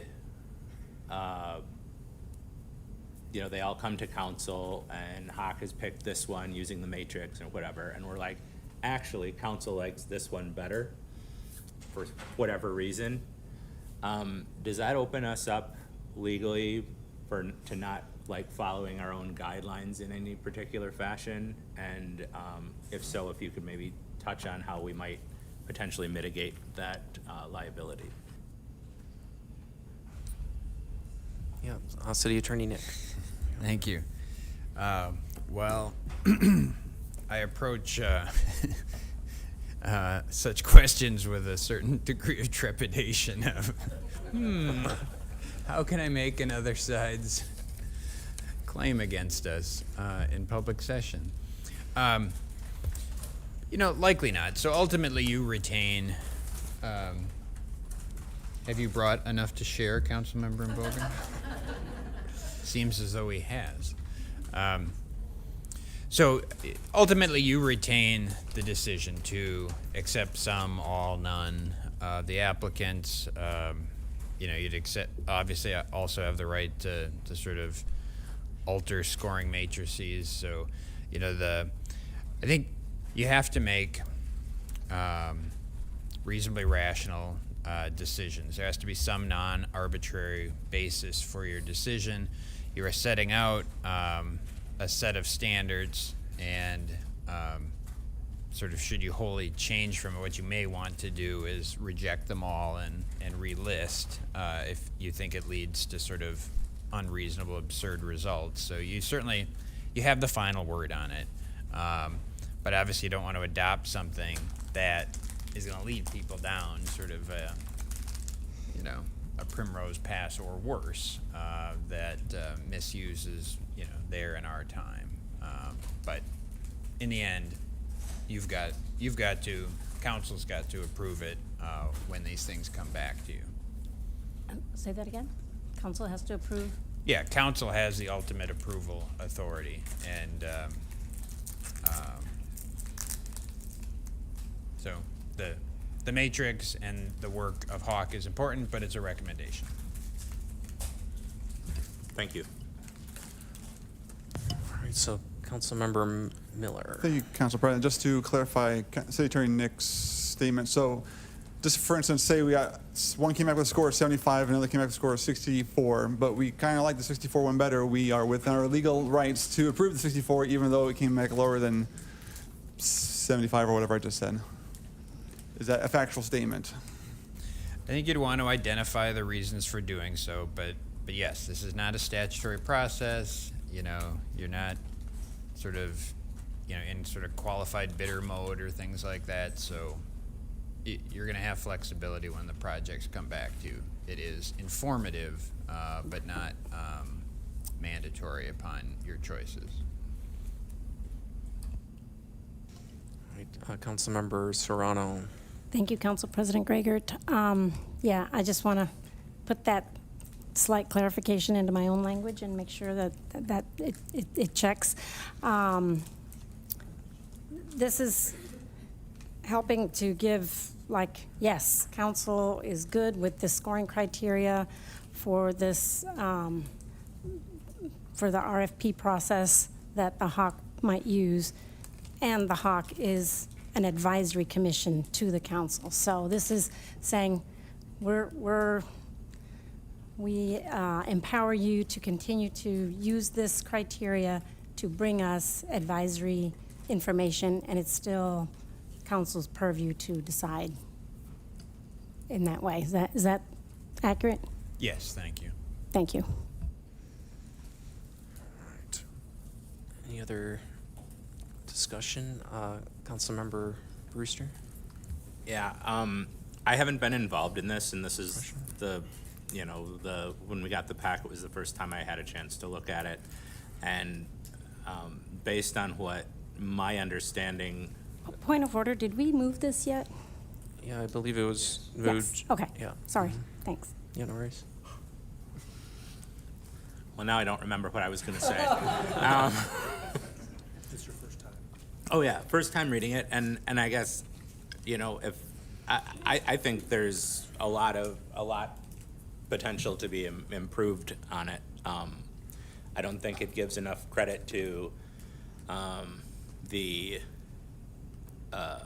for people who want to provide services, especially given how much comprehensive services for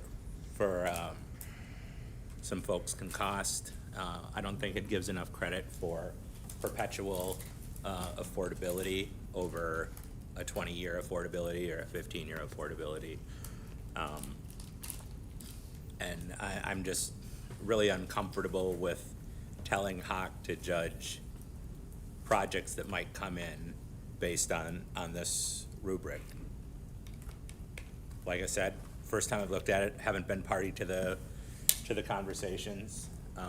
So, I mean, I'm perhaps there is reasons for moving in this direction, and I'm very interested to hear what they are, but in its current form, I will not be supporting those.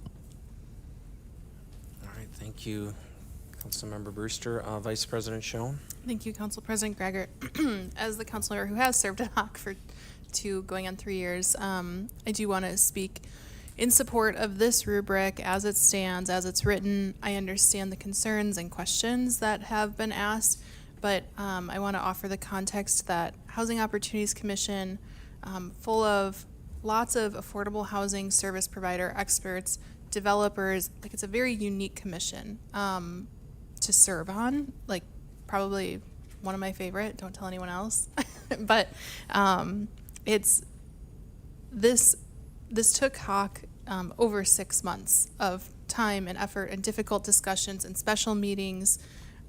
Every single scoring criteria and the point allocation was scrutinized for hours, like painstakingly.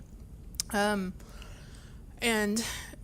I mentioned this yesterday. One thing I want to highlight again and call attention to is the initial rubric that Hawk started from when revising this and creating this product was really designed with new construction, new build LIHTC projects in mind and mirrored or modeled after that type of project. This rubric is really designed so that there's a wide variety of projects that mirror all of our community's needs, ranging from new build LIHTC construction, where there's many units being constructed, to rehabbing homes that may not be providing perpetual affordability to people, but it's going to keep somebody aging in place in their home if we can help provide funding to make their home accessible to them for 10 more years or 15 more years, or abating somebody, a family with children that has mold in the home, but it's affordable to them right now, and without this abatement, they have to vacate the property. So there were so many conversations had and such care taken to build a rubric that group of experts that's really unique and multifaceted felt reflected the various needs of the community and would allow a lot of diversity of projects to score well for different reasons. But again, and our coordinator Hufford, which I can't remember the full title because Billy, your title is so long, mentioned yesterday, there was care taken to making sure the parts of the rubric that reflect the highest need had the most weight. And so, again, a lot of hours went into this. Hawk spent so much time on this, took such care for every single decision point. I just have to ask everyone really to consider approving this as is. And I'm certain there are improvements that can be made over time, but it certainly wasn't something that people didn't think of, some of the questions that are being asked. All right, thank you, Vice President Schoen. Yeah, I appreciate all the time that's gone into this by our Housing Opportunities Commission, and I do think there'll always be new ideas or new ways to analyze it, and I think some of the questions that I heard yesterday are very valid in terms of like how to improve it. But for me, it feels like we should give it back to the Housing Opportunities Commission to actually use and improve it from there. Councilmember Brewster, do you have anything to add? Yeah, thank you, Council President. I guess I was just wondering, with this process and the RFPs or whatever that looks like, will we get all the projects, like with then Hawk's recommendation, like in order? So even the ones that they're like, we don't think this, or this is like the bottom of the tier, is that something we still get a chance to look at? Vice President Schoen, would you know the answer? Probably maybe Coordinator Hufford? Yes, in the past, we have shared all the applications. We would normally do like a summary and list them by points. This is the one scored the highest. Here's a summary of what they want to do, that the applications can be made available.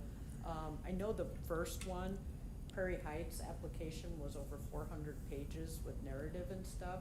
So only like 20 pages of it was shared with Hawk. I don't know if the full application ended up coming to council, but might not even send out that big. So, but it captured the pieces of it relative to that matrix, because it was a bigger application that included LIHTC and stuff. But yeah, we would share all of that stuff with you guys. Thank you.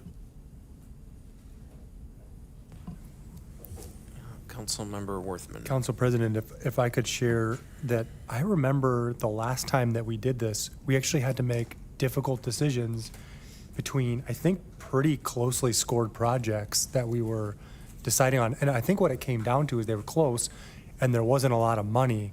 So we were thinking about different amounts even. So this absolutely comes back to us from what I remember the process being. All right. So, is there any other discussion on this agenda item on the Flexible Housing Fund scoring criteria update? All right, Councilmember Serrano. Thank you, Council President Gregert. I have questions like many of us do. This is a brand-new work effort. Well, brand new in the sense that there was a lot of work put into this. And I think maybe the best way to evaluate its usefulness going forward is to try it and actually use it. So I will be, even though I have a lot of questions about it, I will be supporting this particular matrix and rubric so that we can, I think in use, we will be able to get more feedback. All right, thank you, Councilmember Serrano. All right, seeing no further discussion, City Clerk, please call the roll. Councilmember Worthman. Aye. Brewster. No. Gregor. Aye. Johnson. Aye. Imboga. Aye. Miller. Aye. Orth. Aye. Otto. Aye. Reed. Aye. Schoen. Aye. Serrano. Aye. And that item passes 10-1. And we'll move on to agenda item number 33, resolution approving the 2027-2031 capital improvement plan for the city of Eau Claire. We have our finance director, Kitsy Winters, to present on this item. Council President, point of order, please. If I may. Yeah. We're closing on our third hour here, and I think we have a number of amendments here, and we've been here for a while. I would entertain, like to propose a 5-minute recess just so we can stretch our legs a bit and mentally re-prep for these amendments we have here. I probably need a second for that. Point of order, I'll be gone soon, so we better. Well, I still would like a 5-minute recess. Yeah, would you like to, Councilmember Johnson? We've had staff sitting here for almost 3 hours, some waiting probably for the capital improvement plan, some waiting for further ordinance for action. If we have to get up to go to the bathroom, I think we can step out, grab water, but just respectfully, I think we should push forward. All right, I just trying to get a little 5-minute Yeah. mental break for everybody. Okay. Could be got some amendments here, but if we want to plow on through, let's do that. Okay. Yeah, I think we'll just keep going here if that's okay. So we're on agenda night under number 33. And we have our finance director, Kitsy Winters, to present. No pressure. Good evening, President Gregor, Council. I do not have anything more on the capital improvement plan itself to present. What you have in front of you are paper copies that match the email I sent out this afternoon. What's in that email is, my simplest description is, we've been talking about amending the CIP by a total of $500,000. That $500,000 specifically has 3 different proposals that have been presented to me. One of them is to split that $500,000 between flexible housing and affordable housing. One of them is to take that $500,000 and shift it all the way to flexible, and the other is to shift it all the way to affordable. So there's been 3 options that I've prepared that are in front of you. You have a multitude of other choices you can make. You can do nothing. You can do different amounts, but that's what's already been prepared there. I hope that makes sense.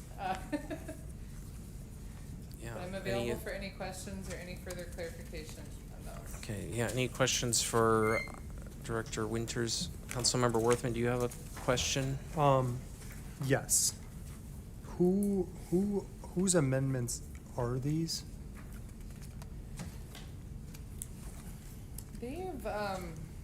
I guess at inception, we had talked originally about a $500,000 one, but that was kind of split. Ms. Schoen had done the $250,000 to flexible housing. Okay. Ms. Serrano had done the $250,000 right to affordable housing. Okay. Today, there was a potential for proposing all of the $500,000 to go to flexible housing, and that was an email from Ms. Okay. Schoen. And then today, the $500,000 for affordable housing was a Okay. potential discussion from Mr. Brewster. And just so I'm clear, the Flexible Housing Fund, that's the one that deals with the rule, the HOC and the Yes. scoring criteria we just talked about. Yes, so any of the motions that are prepared for you would change the description in the CIP, and we did print that on the resolutions for you. Okay, thank you. That would follow the HOC matrix. All right, thank you. Councilmember Serrano has a I question. just was hoping, thank you, Council President Gregor, to provide a little bit of clarity on that. It was really Councilmember Schoen and myself together when we originally kind of talked about these two potential, 250 here and 250 there, additional, the two different funds. And then we've spoken earlier today about putting it all into the flexible housing fund. That's also something that I think Councilmember Schoen is the mover and myself as the seconder. So in terms of, so everybody knows kind of where this is coming from, we worked on those together. And with kind of this modified language here on in the motion, I guess is the point. So putting it all into flexible housing, flexible housing fund is with this modified language. Thank you for that. Yeah, I wasn't sure who the seconder would be today. Yes. The third option? Yes. So, yeah. Yes, that's me, and That's where it's at. it's with the language, but I do want to call to all council's attention that the what do you call that? The cover language, the project description. the project description is a little bit different from what had been there. Printed and publicized. Right. Yep. So. Okay. So everybody should probably read that, because Councilmember Worthman, I see, yeah. You see, for like, I've numbered my pages 1, 2, 3, and 4, like your email, Director Winters, and so numbers 1 and 3 have that same language. And for I'll the be withdrawing flexi- my amendment as well. You're withdrawing number 4? Okay. Okay, So we're really, I guess we really just have one amendment, maybe, so which this is number 3. Yeah, so we're still under the clarifying question, so thanks for adding some clarity to that. So folks have any other questions before we move the item then for discussion and for proposing amendments? Yeah, Councilmember Miller. Thank you, Council President. And to reiterate, from the email we got today with the scanned items, we are now only considering motion that's numbered, handwritten number 3 in the corner. That's correct? Yes. Okay, thank you. Okay. So, we'll get to that. I'm gonna move the item. So, on a motion by Councilmember Serrano and seconded by Councilmember Brewster, this item is moved. And now we're in discussion. Vice President Schoen. I would like to make a motion to amend the CIP, which reflects the language that I'd like to propose is reflected on the screen. Okay, thank you, Vice President Schoen. Do we have a second? And I will second that motion. Okay, thank you, Councilmember Serrano. So on a motion by Vice President Schoen and seconded by Councilmember Serrano, we have the motion to amend that would add $500,000 in 2027 to the Flexible Housing Initiative. Is that right? Correct. Okay, any discussion on that motion to amend? Councilmember Worthman? Or do you want a chance to introduce that? Actually, we'll have Vice President Schoen introduce it. I would appreciate that. Thank you, Council President Gregor. And I'll keep it brief. I know Councilmember Mboga has somewhere to be. So quickly to recap what is reflected here, and appreciate the patience of staff and council with the changes and dynamic conversations that have been happening, but the interest and where we have consensus from a lot of different groups, honestly, that I've been involved in discussions and conversations and phone calls with over the last several weeks, are that there's an interest and a need to increase the amount that we're investing in affordable housing in Eau Claire. And so, approaching staff, they were able to identify several sources of funds where dollars could be reduced from. As mentioned last night, these are not projects that otherwise would be happening in calendar year 27 that are not happening because of this amendment. These are projects that were identified as being unlikely to happen because of limited staff capacity. And I want to also appreciate, or say again, how much I appreciate that staff were able to identify these sources. I think we've got a long wish list. During really tough and tight budgets, this is hard to do. So I really appreciate staff being so willing to have that conversation. And then it would make possible additional funds in the flexible housing initiative line item, which, as I believe Councilmember Worthman asked a question, Hawk directly oversees. There is language that's in italics on the screen that was drafted for transparency around how these dollars are used. And also, this is a net change of $500,000 to that line item, but it would bring the total allocation for 2027 up to $750,000. It also increases this line item in the CIP document to a priority level 1. And what I want to have clarity around or be very transparent about is there's also consensus, all of the things that I just said, around the fact that there's some amount of dollars that it's appropriate for Hawk to administer through their scoring rubric. And it's necessary to have a healthy fund balance there to attract a wide range of projects. But there's also alignment around the fact that there's some amount of dollars that should be managed separately for unique projects that are on fast timelines or for other reasons can't or won't be scored through the matrix. And so there's, I think, not clear consensus yet on exactly what that process looks like and specifying what the role of Hawk would be and staff and council, community partners. But right now, where we've landed is this is a budgetary decision. And the next step would be clarifying that policy and exactly what the process would be for administering those two different types of funding within this line item. So I tried to be quick. Thank you. Yeah, thank you, Vice President Schoen, and I want to give Councilmember Serrano a chance to help introduce it as well here. Yeah, I really want to thank Vice President Schoen for, again, great work and creative thinking all along this.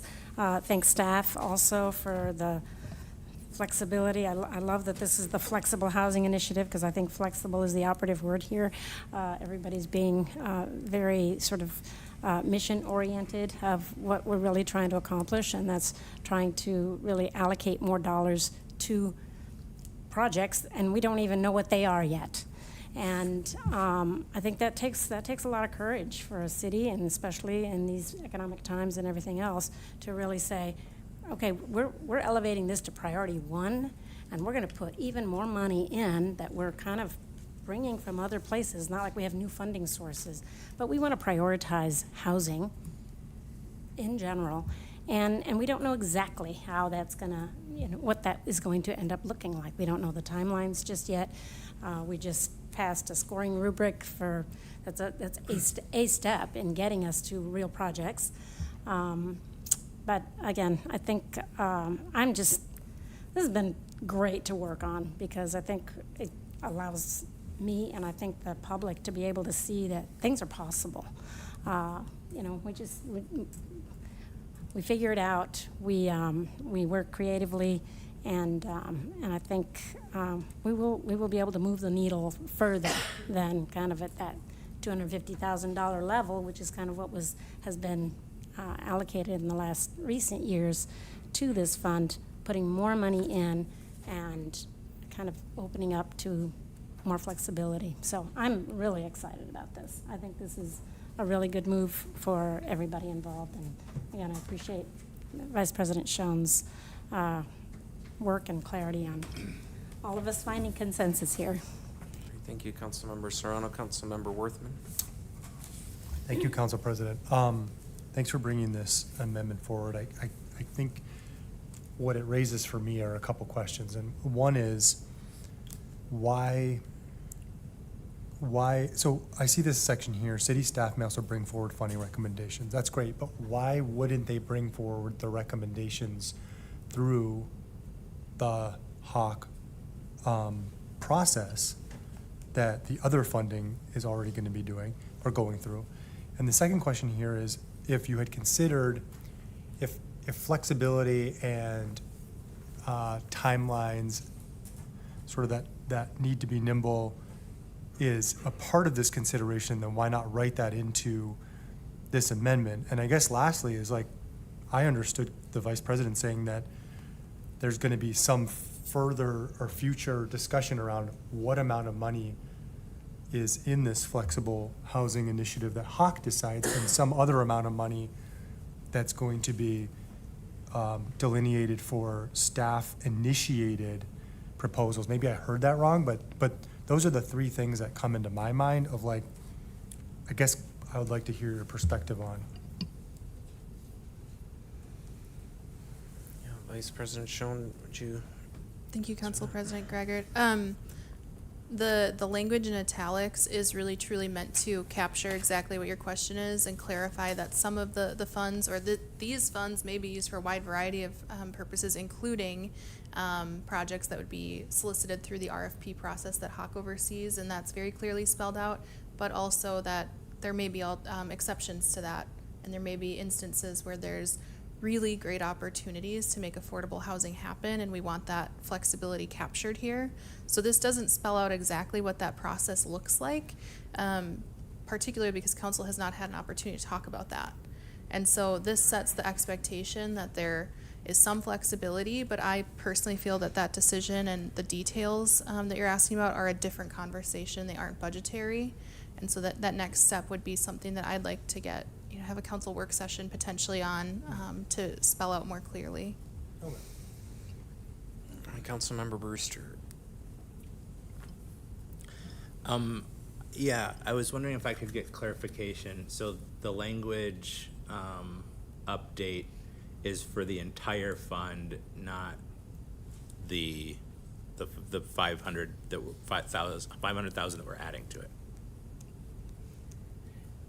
That is how I would treat it. Yeah. We'd be updating the description in the book. Okay, thank you. Thank you. All right, any further discussion on the amendment? Yep, right here. Oh, sorry. No, you're good. You're good. I think I was Yeah, you're blocking fine. it. Yeah. Yeah, it's all good. Councilmember Reed. Thank you, Council President. So, totally in support of this. Just want to understand why $500,000 in 2027 rather than a phased increase. Can you help me understand the long-term history of this fund? Like, are we going to try this again next year and the year after? Just like, where does this sit in the long-term history here? I think as far as process, the department director submits the request. So we've really kind of been austeric in what has came out of the departments has been down to safety needs or items that they've prioritized. That number has been small. $1 million was kind of, it was a new amount. Historically, it had been less. I'd have to look up those amounts. I don't remember those off the top of my head, but in 2025, that jumped up to $1 million. Maybe even in 24, and then we combined it, yes, with the ARPA and other opportunities. So I think my financial lens would tell you that I wouldn't want to automatically add $1 million to every year within the CIP just because I only have a partially funded fire station. And if we have to fund that full fire station that year, everything's going to be proposed to take a shift outside of safety equipment.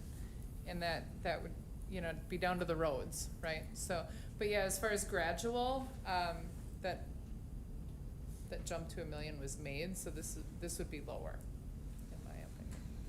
So this is a gradual, relatively gradual increase. These sodium lights being changed are not a life or death situation. That's what it sounds like. No, that would be a one-time item, so I guess when we would look at next year, we're going to have to see where else that could come from. You know, there's been a 60% increase in expenditures, you know, from 10 years ago. 40% of that is just CPI. You know, we've got 3 large projects in here, which does tilt their, you know, kind of take care of the rest of that number, but the prices are just outstanding, and that's not the right word tonight, but they're just astronomical in my opinion. So we've got other items that really are getting very costly, so I'm monitoring it very closely with our growth. That growth needs to stay there, so we can continue to meet the needs on the infrastructure. I don't know if that kind of answers as well. Okay, thank you. Any other questions or discussion on the amendment? All right, seeing none, City Clerk, please call the roll on the amendment. Councilmember Brewster. Aye. Gregor. Aye. Johnson. Aye. Imboga. Aye. Miller. Aye. Orth. Aye. Otto. Aye. Reed. Aye. Schoen. Aye. Serrano. Aye. Worthman. Aye. All right, and that passes unanimously. And to now go to the full CIP with that amendment added. Is there any discussion before we take a vote on that? All right, Councilmember Brewster. I just absolutely love, like, every governmental body I've ever been in. Like, we'll argue for like 2 hours about, you know, $500 for band uniforms or whatever, and then when it comes time to pass like $60 million, it's like one comment and then it's done. And I just think that is like the funniest aspect of legislative behavior, and I thought I would make a comment about it. Okay, thank you. Councilmember Serrano. I just, again, want to really thank Director Winters, her staff, actually all of the staff at the city, because this is a work product of all departments, City Manager Solberg. This is big work, and I really, really, really appreciate it. All right, thank you, Councilmember Serrano. All right, seeing no further discussion, City Clerk, please call the roll. Councilmember Gregor. Aye. Johnson. Aye. Imboga. Aye. Miller. Aye. Orth. Aye. Otto. Aye. Reed. Aye. Schoen. Aye. Serrano. Aye. Worthman. Aye. Brewster. Aye. All right, and that passes unanimously. All right. I would just like, Thank you. if I may add, Michael is on vacation, so these changes won't be reflective till next week. So we will have, but the current versions of these are online. So Okay. I'll get that out to you. All right, thanks so much for all your work. And on to the operating budget next. So, All at the same time. Councilmember Mboga, did you have? Yeah, because I'm leaving, can we discuss about the ordinance of action number 30?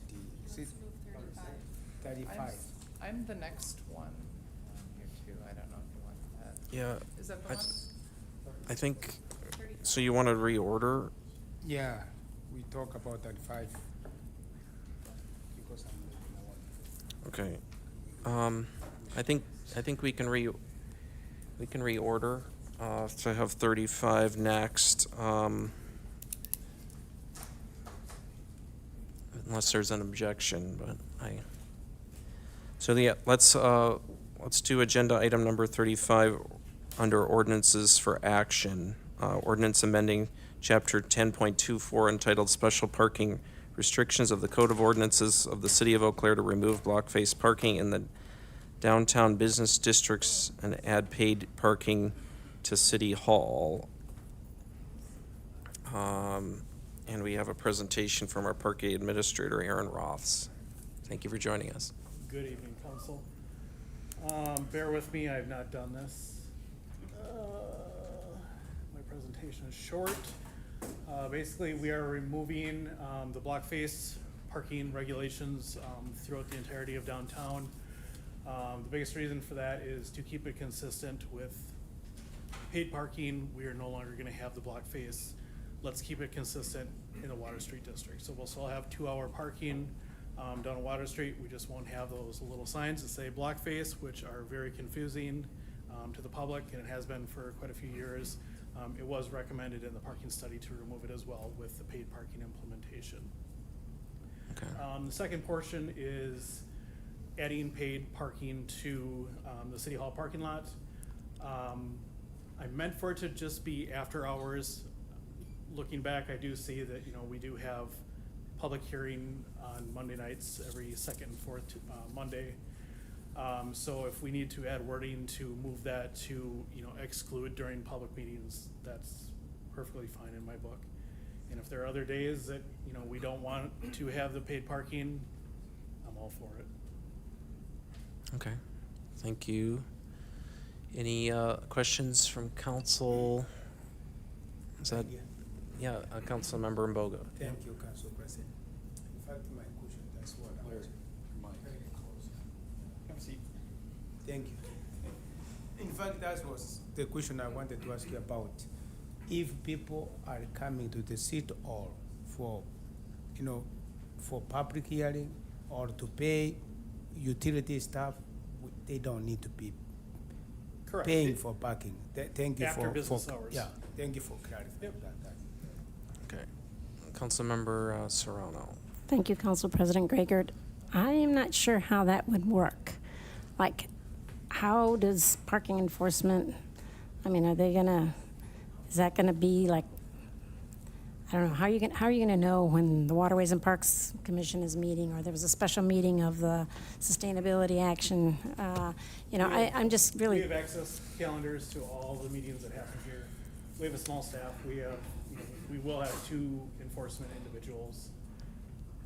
So anytime there's a public meeting, and you would have like a special chart that would tell you, these are the public meetings Yep. happening this week, and so parking would be free during that time. Yep, very similar to like the Lismore, when they have special events, yes, they have a contract with us, but they still put up placards and they let me know, and I put it on our calendar as a whole, so everyone checks that calendar multiple times during the day. I send out reminders. Okay, thank you. See, Councilmember Otto, I think was Thank next. you, Council President. Have you noticed any high demand, say when there's an event at the Pablo Center or some sort of summer concert or anything? Does this lot ever get full for non-city business? In the evenings, yes. I will admit, I actually use that lot just as convenience instead of going up the ramp. If we come down to Reboot Social or the record store, it's just, you know, and the other portion is there's cameras, so it's always under a watchful eye as well. So to me, it's kind of the preferred parking. Thank you. Councilmember Johnson. Thanks. Can you remind me, so blackface parking is being removed from like midnight to 1 p.m. Is 2-hour parking still in effect, or because paid will be starting for that first portion of the days, like blackface is gone, but will 2 hours be gone as well, or Nope, that'll 2 still be hours there? staying, and that was from 6 a.m. to 6 p.m. And paid parking is running from 1 p.m. to 11 p.m. Okay, okay. Okay, Councilmember Brewster. Thank you, Council President. Is your plan to, in the same way that you're not allowed to park from, 2 to 6 a.m. on the street, would you include the City Hall parking lot in that? Because if somebody's parked here overnight, then all of a sudden they're not paying until City Hall closes. It's a good question. Because right now, the 2 to 6 is for the, for doing the street sweeping during the summer, Right. doing the snow removal in the winter to keep it consistent. Yeah, that's a good question. Might have to look into that one. Okay. All right, any other questions? Okay. Thank you for your presentation. We'll move this. Hot off the press, we have the parking signs as well. I wanted to bring them along. Couldn't get anyone to come beat my easel, but yeah, be on the lookout for signs. Okay, thank you. Thank you. So we have, so this would be a motion by Councilmember, on a motion by Councilmember Worthman and seconded by Councilmember Orth. This item is moved. Is there any discussion? Councilmember Miller. Thank you, Council President. I would like to propose an amendment to the ordinance 1024-010F. At the end, add the text, excluding such times that publicly noticed meetings are being held in City Hall. Okay, so we have an amendment. Second. And it's like, motion by Councilmember Miller and seconded by Councilmember Johnson to add that language just stated. Councilmember Miller, you want to explain that? Certainly, motion? I don't think that residents should have to pay to attend publicly noticed meetings, well, therefore, we will not have forced parking in the lot during those times. I checked with city manager and city attorney, and they are okay with that text, and as Mr. Roth has said, with the small staff having access to the calendar, that shouldn't be an issue to ensure that no one is being enforced parking regulations during public meetings. Okay, thank you. Any other discussion on that amendment that is proposed? All right. Could you maybe restate it one more time as to what it says? Certainly, at the end of section F, after shall be tier 2 paid parking, change that period to a comma and then add this text, excluding such times that publicly noticed meetings are being held in City Hall, period. Okay, thank you so much. So we will vote on that amendment. City Clerk, please call the roll on the amendment. Councilmember Johnson. Aye. Imboga. Aye. Miller. Aye. Orth. Aye. Otto. Aye. Reed. Aye. Schoen. Aye. Serrano. Aye. Worthman. Aye. Brewster. Aye. Rager. Aye. All right, that amendment passes unanimously. And now we'll go to vote on agenda item number 35. Councilmember Brewster, do you want to speak to that? Yes. To the I have my own amendment. Oh, okay. So Yeah. we're So- going to add another amendment, okay. I actually have two. I'm going to do the first one. I'd like to also make City Hall parking lot no parking between the hours of 2 a.m. and 6 a.m. for things like snow removal and to make sure that people aren't parked there overnight, and then staff that need that for parking have it available for them the next day. Okay, thank you. Councilmember Brewster, is there a second to that amendment? Seconded by Councilmember Johnson. Any discussion on the amendment? We have Vice President Schoen. Thank you, Councilor. I just have a question for operationally, if there's ever staff. I imagine some staff are in the lots prior to 6 a.m. Like I'm thinking about fire department staff and seeing heads nod. So I'm just wondering if staff could let us know, like, I agree with the intent, but is there a different start time that makes more sense? Or end? I don't know. I think operationally it should be okay. There is some fire department marked vehicles that are in there that are a little bit different, and I believe there's an agreement through a past bargaining agreement for their rights to be in that area that kind of supersedes. As far as staff coming and starting, generally 6 should be pretty safe, except for the custodians when they come in and plow and stuff. They're usually in earlier than that because they're hitting other parking lots too. So it should work in there. So. All right, thank you, City Manager Solberg. Any other discussion on that amendment? Councilmember Reed. Just curious, is this something we have to do? Would overnight parking be allowed if we didn't do this amendment? City Manager Solberg, would you be able to answer that?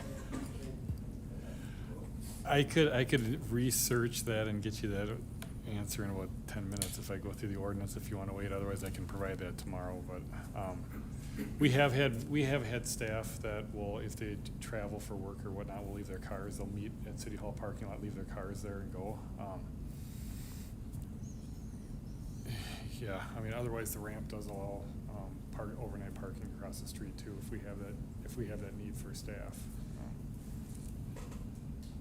I don't recall seeing it signed out there that there's no overnight parking in City Hall lot. So it's not currently signed that way right now.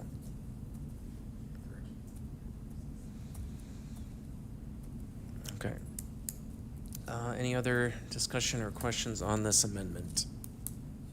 Okay, and so this would make no parking at City Hall between 2 AM and 6 AM. City Clerk, please call the roll on the amendment. Councilmember Miller. Aye. Orth. Aye. Otto. Aye. Reed. Aye. Schoen. No. Serrano. Aye. Worthman. Aye. Brewster. Aye. Gregert. Aye. Johnson. Aye. Imboga. No. All right, so that amendment passes 9-2. So that's now included with our proposal.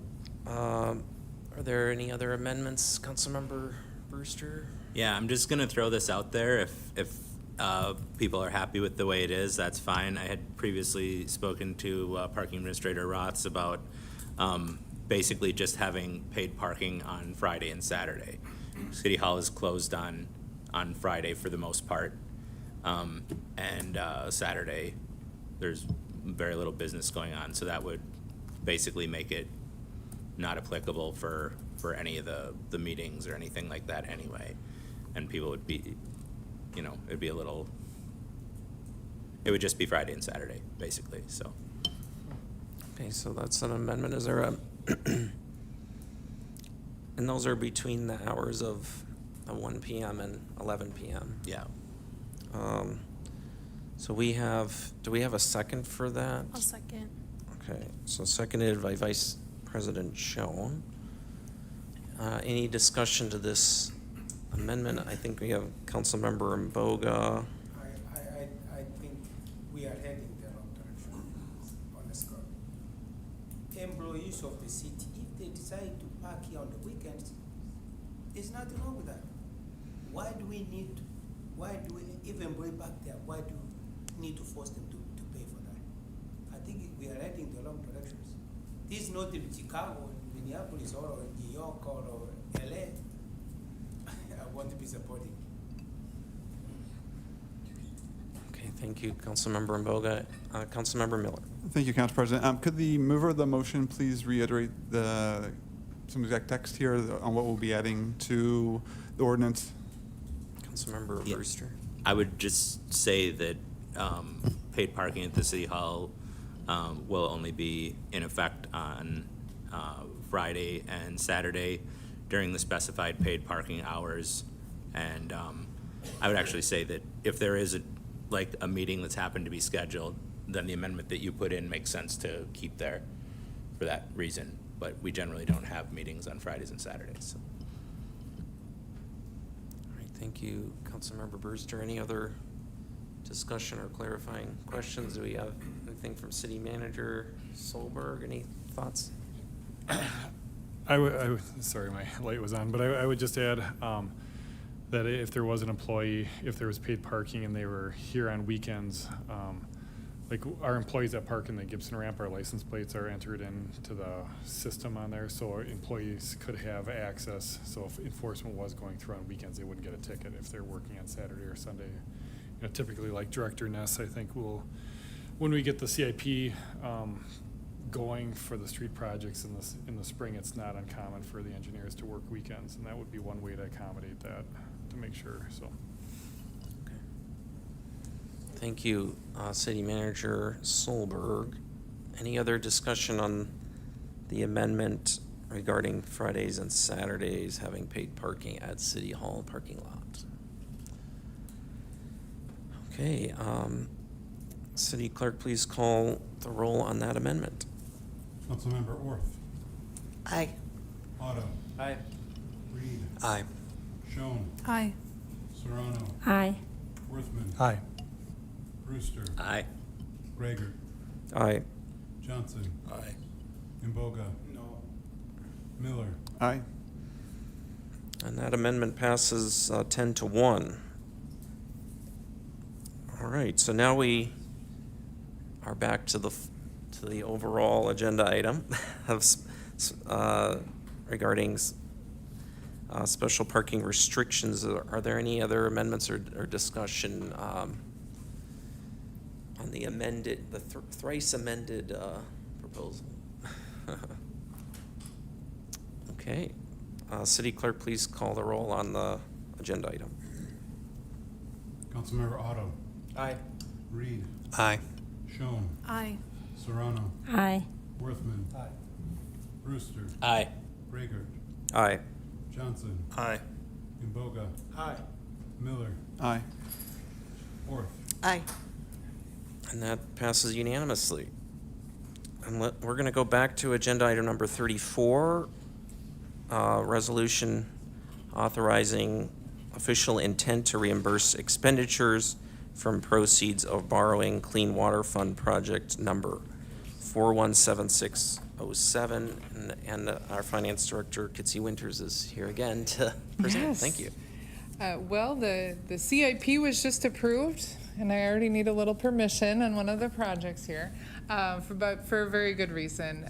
We have $2 million worth of planning in the 2026 CIP.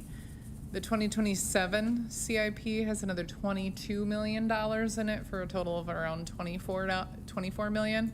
I do have some cash on hand that we've been saving as part of the equipment replacement fund for this project, which takes us around down to an estimated amount of $22.5 million for this project.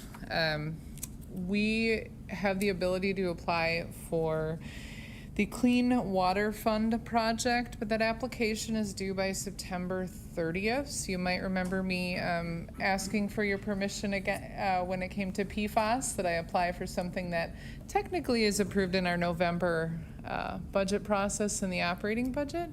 But by applying for this now, we can take advantage of rates that are usually around 2.5 points, or it's about half of the market. So it does save some money for our sewer rates and can keep those costs down. But I would like some permission to proceed with that so I can use that avenue rather than use general obligation debt. This debt also does not go against our capacity. So it's a revenue bond that will be processed as part of the Clean Drinking Water Fund loan through the DNR. Thank you, Director Winters. Any questions about this agenda item? Okay, so we can move this item on a motion by Councilmember Johnson and seconded by Vice President Schoen. This item is moved. Is there any discussion? Okay, seeing no discussion, City Clerk, please call the roll. Councilmember Otto. Reed. Aye. Schoen. Aye. Serrano. Aye. Worthman. Aye. Brewster. Aye. Grayert. Aye. Johnson. Aye. Orth. Aye. Otto. Aye. All right. That passes unanimously. Thank you. So our next agenda item is under ordinances for action number 36. Ordinance amending the official zoning map for the western portion of 1718 Warden Street, Z176426. Community Development Director Aaron White is here to present. Absolutely. Once again, had a couple of questions concerning some of the comments made by the neighbors towards the end of the session last night. So just wanted to provide some answers to that. It was related to the fencing of the parking area, what could happen, say 3 years down the line, they go ahead and put a new entryway off-street into that parking area. There is a question relates to enforcement of commercial parking in the residential space after the zoning change, and also relates to stormwater detention and stormwater issues.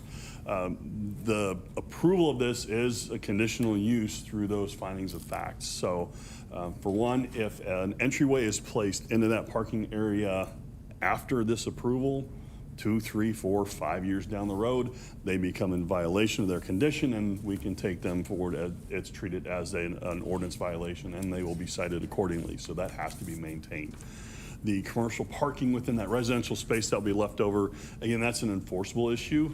If there's commercial parking occurring in that residential, they can call neighborhood services. Neighborhood services can investigate, and they can issue citations if they are improperly parking commercial vehicles within the residential lot. The third piece is related to the stormwater detention.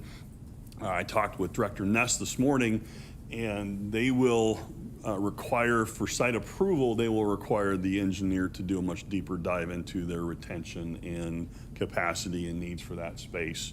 And again, should all things considered and they still see water issues moving forward, they can reach out to the city and call with a notice. Between engineering and planning, they will go out and they will confirm if there's still water draining past what is the stormwater detention that was set up. They will be required to take action as well. So there are enforceable options across all three of those items, should they be needed in the future. Okay, thank you. Councilmember Brewster. Thank you, Council President. How bad does somebody have to violate their conditional use before we yank it? It can be cited immediately if there's something coming on. They have to be given an appropriate amount of time to correct the violation. Typically, we give them, depending on what it is, anywhere from 2 weeks to sometimes 30 days, depending on what it is, but they'll receive a letter. The parking can be cited on the spot. That's a parking ticket, I'm assuming. If not, it would be, again, a violation. They would receive a letter saying they are in violation of the code, and they will be given a specified timeline to fix that. If they do not fix it, the violation is $213.10 per day cumulative until they fix the nonconformity. Thank you. Councilmember Worthman. Thank you, Council President. I have two questions. Just from my understanding of this conversation is that the neighbors who came in said that that this company, CCS Service, was essentially using private land to access the parking lot. I heard that. And that they were also using the eastern residential property to drive in and out of. Did I hear that correctly? And are you aware?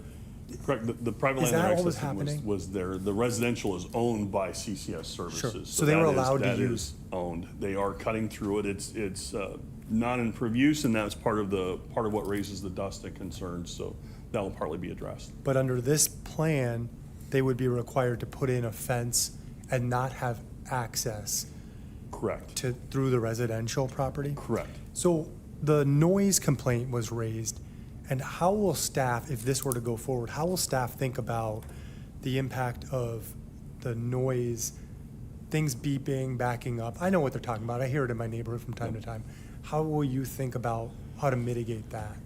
So that's a challenging one. A lot of it depends more on hours. If it's during normal business hours, they are surrounded by commercially zoned spaces. That's a typical operation. If it's occurring complaints are coming at, say, 2, 3 a.m. in the morning, which would be outside what we would expect to be normal operational hours, that would be a point where we could potentially investigate. But it is a transitional area where it's abutting commercial spaces, and those operations are allowed within commercially zoned areas.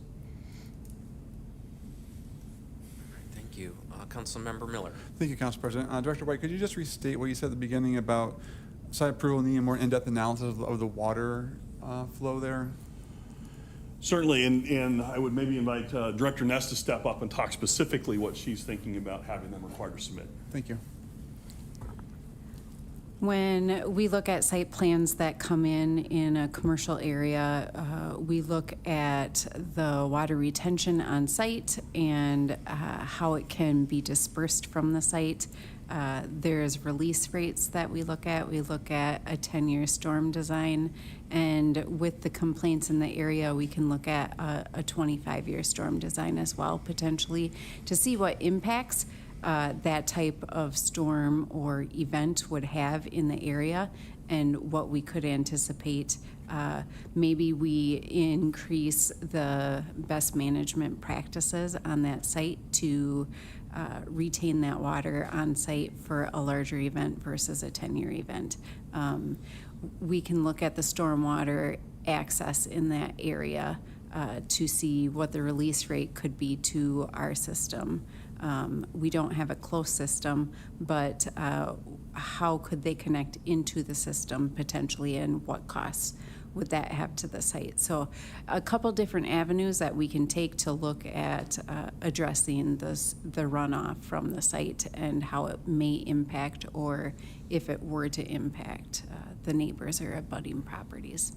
Because the question I have, from what I can tell from the aerial views, is that the soon-to-be enclosed area is not really near any sort of sewage drainage system. They seem kind of isolated and surrounded by other lots. Is it going to be feasible for them to address this with some sort of construction? To make it, when they pave it, have like a gutter that goes to their property someplace? Or I'm really not certain on how that would work. That's part of what the site design would look at, is just looking at it quickly this morning, we could potentially raise it on one end to, instead of sloping towards, I believe it's the south end, we could raise it on the south end, have it slope to the north, and then it would go to the ditching on the north end, which would then treat and be a release point within a roadway right-of-way. Okay, thank you, Director Ness, for that. But go back to you, Director White. Do we need having language that says that needs to be done? Is this going to be done, administratively, or because we're directing you to do it? Is that all it takes here for that to happen before they'll be allowed to proceed further? That is part of the required submission for the site plan approval, even as administratively approved. So they will have to submit a plan that engineering approves before we will approve the site plan and move that forward. And that's the same with any project. If engineering doesn't stamp it to move forward, site plan does get approved from the rest of the code pieces. Okay, thank you. All right. Any other questions from council on the Warden Street zoning map? All right, well, thank you, Director White. So on a motion by Councilmember Otto and seconded by Councilmember Reed, this item is moved. Is there any discussion? All right, seeing no discussion, we'll move on to a vote. City Clerk, City Clerk, please call the roll. Councilmember Schoen, Aye. Serrano, Aye. Worthman, No. Brewster, Aye. Gregor, Aye. Johnson, Aye. Vogt, Miller, Aye. Orth, Aye. Otto, Aye. Reed, Aye. All right, and that passes 9-1. Okay, so I'll move on to ordinances for introduction. While I'll just read those items, unless anyone would like to suspend the rules to take them up. So item number 37 is ordinance amending Table 5 entitled Yield Intersections of the Code of Ordinances of the City of Eau Claire to add yield control at several intersections.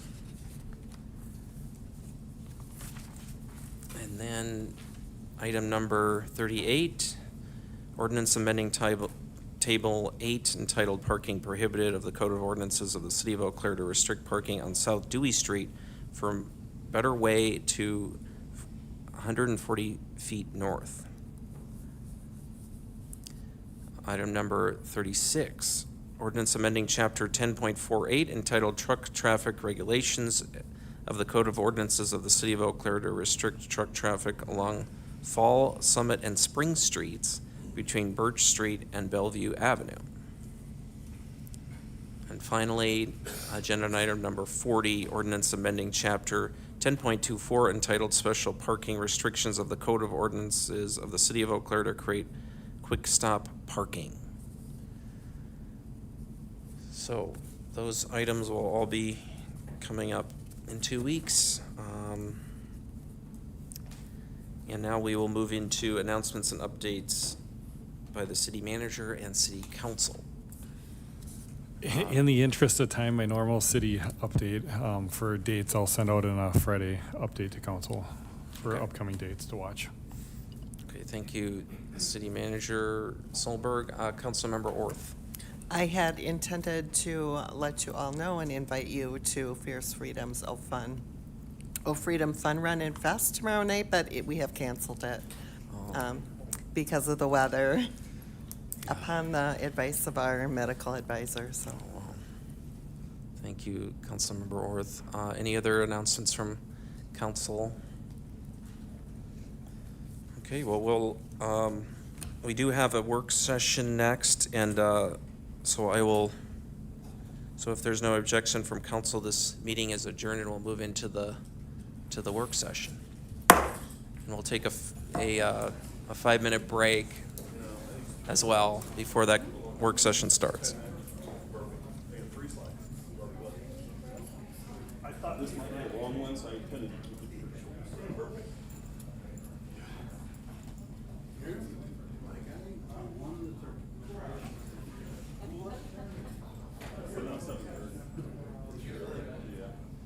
I thought I was being, really worst case.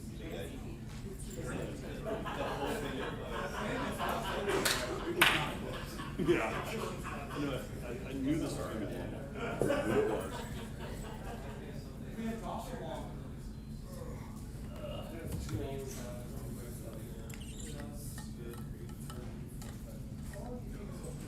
I got 3 slides, so I think this should be. I think it should be quick.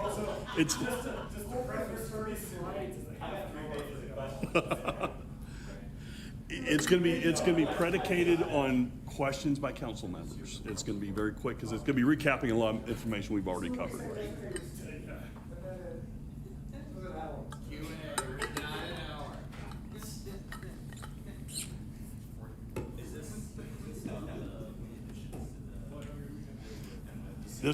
There was a request to do a work session on just the RDA function, so this is gonna hit the very key. Like I said, three slides. And he was in my office. Wanted me to write a letter.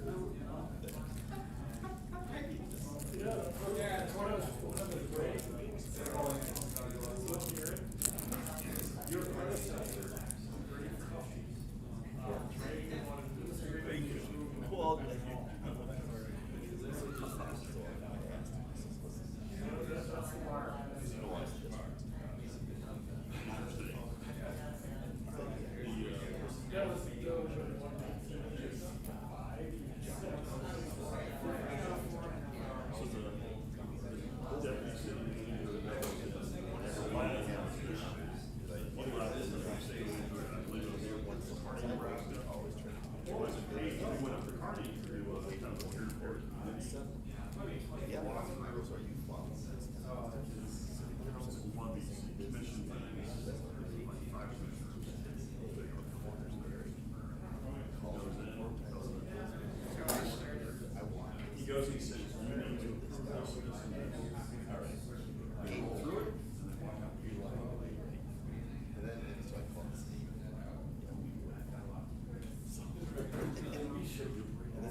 So I get to hand up, because all your shoes minus kids. And I know there's years of missions.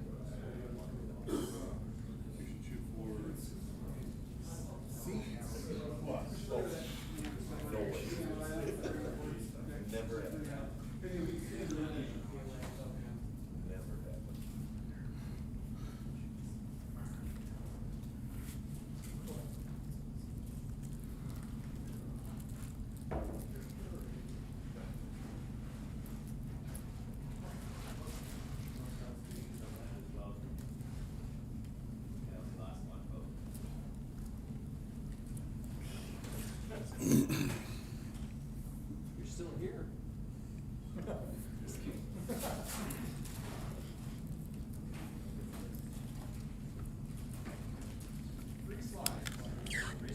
3 slides.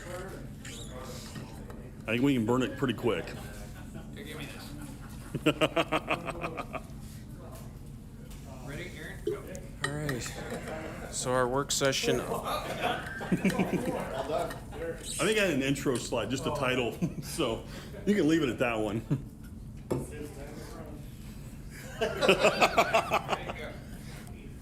so this work session's on redevelopment districts and redevelopment authority topics. So thank you, Director White.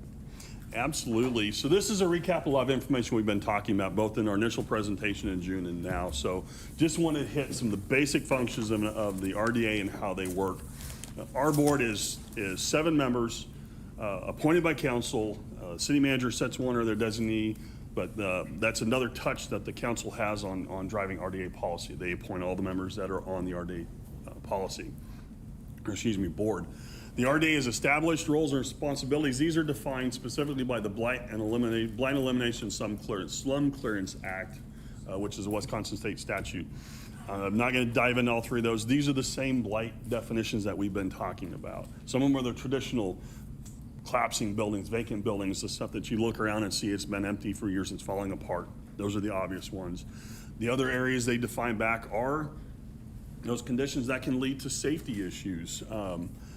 In high-density populations, obsolete platting and planning, obsolete road design, those all become elements that can lead to crime, increased activities, increased unattractive or undesirable activities, issues with the building construction, et cetera. So we've hit these a lot. We're going to leave it at that. You're dropping the ball, Steve. So this is where it gets interesting. Now we're talking about how legislation defines the renewal project activities that they do. And they define 8 specific areas of activity within the statute. Acquisition, all or portion of a blighted area. Excuse me. This is the state, yeah, this comes directly from the state legislation that created the RDA authorities. Acquisition of all or portion of a blighted area, demolition and removal of buildings and improvements, installation, construction, or reconstruction of streets, utilities, parks, playgrounds, those things necessary for carrying out projects in the area according to the objectives of the plan. Disposition of any property acquired in the project area, including sale, initial leasing, or retention by the authority itself. And I will say that this is something that's come up with the board. The current board has not decided to make leasing and retention by themselves a desire. It could change in the future based on board makeup, but current board today does not see an interest in holding and owning properties long-term through the RDA, but it is actually an option that can be used. And again, moving forward these properties at its fair value for use in accordance with the redevelopment plan. Acquisition of other real properties in the project where it may be necessary to eliminate unhealthy, unsanitary, unsafe conditions, lessen density, eliminate obsolete. So now we're talking about infrastructure changes, adding pedestrian walkways, other types of crossing units, things that help move folks forward, particularly getting away from auto-centric to pedestrian-centric. The acquisition of real property related to those things. Study of feasibility of design. They called out 2 things specifically: art incubators and technology-based incubators. Those are specifically defined in the statute and defined as available for grants or loans under that statute. So these are the 8 things that the Wisconsin legislation specifically identified as roles for activity within the RD8 districts. If you'll click to the next slide. This is what we've done in practicalities with our existing districts. Our work has generally involved preparing and adopting redistrict plans, identifying strategic redevelopment opportunities, acquiring, assembling, holding, and disposing of the property when appropriate, supporting site readiness and redevelopment feasibility, coordinating with city staff, developers, legal counsel, and agency partners, reviewing redevelopment proposals, and then helping implement the city's redevelopment priorities. The feasibility studies have included like master redevelopment planning like we did in the Cannery District and the type of activities that define what can happen within those districts. So that's the down and dirty of what RDAs do and what their role is in this area. Removing blight or removing the barriers that lead to blight and help improve and stabilize neighborhoods and communities. Open for any questions. I was under the timeline. Councilmember Serrano? Thank you, Jeremy. I'm very interested, at least now, at the beginning, the front end of this, bullet number 3, acquiring. How does that happen? What does that look like when, So- I mean, there might be like an old shutdown factory of something like on the trail, and how, it's been sitting there for decades. What happens? What we have traditionally done is it's been conversation with property owners and determine an interest to selling. RDAs do have condemnation authority, and then there's some required notifications that have to be done if you're looking to do condemnation or essentially forcing the sale of a property. But we haven't had to do that so far. We've approached property owners, said, hey, we're interested in buying your space. We'd like to see this area redeveloped. We negotiate out terms and the RDA would acquire the space. We've worked with those folks, in some cases helped them find new locations. Where one of the Cannery Park spaces is where Minnesota Wire was located. It was an industrial project. Helped them find new location in Gateway Northwest and acquired the old parcel that was run down and eliminated that blight as part of a partnership with that group to find them a new home. So those are the type of acquisition activities they've typically done. Some of those are also a little more complicated with some of the things they did in terms of the confluence area. Some that we're looking at, the YMCA might be a prime project to look forward to. That is a project they've indicated moving. It is an old building in an area that needs a lot of help and it has a lot of issues. That's the type of project that could be an RDA project in the future. Again, it can be a partnership with that property owner, or it could be if it's a building that run down this. I'm just use this as an example. You think of the Walters Brewery building sitting north of Madison Street. If the owner, and I will say that, talking to the owners, there's an interest in what RDAs could do in there once the new district is set up. But say that's the target from the RDA could say, you know what, we are going to come in and remove this blight. They will step forward. There's a process that will have to be followed statutorily that could lead to the acquisition of that property, even if the owner wasn't willing to sell. If it meets the criteria and the proper process is followed, that sale can be forced, that blight is eliminated, and then can be spun out for redevelopment, something better for the neighborhood and the community. Pardon? Yep, it's similar. That the difference is, though, it can be spun out for redevelopment by private developers, whereas typical eminent domain for the city is redeveloped for public use. So that's a distinction when you talk about redevelopment authorities. Yeah, Clara, if you want. I have 2 questions. Sure.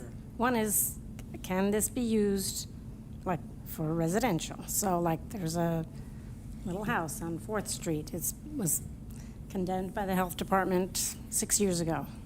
It's sitting there. Is that, Yes. what would happen? So it would be the same process. We would just be looking to do it on a small parcel. You've talked about this scaffold yeah. approach, so you Exactly. It's a tightly focused area Find going the after owner. projects that are issues. Well, I mean that, right? That's what you're It's talking something about, that the find the RDA owners.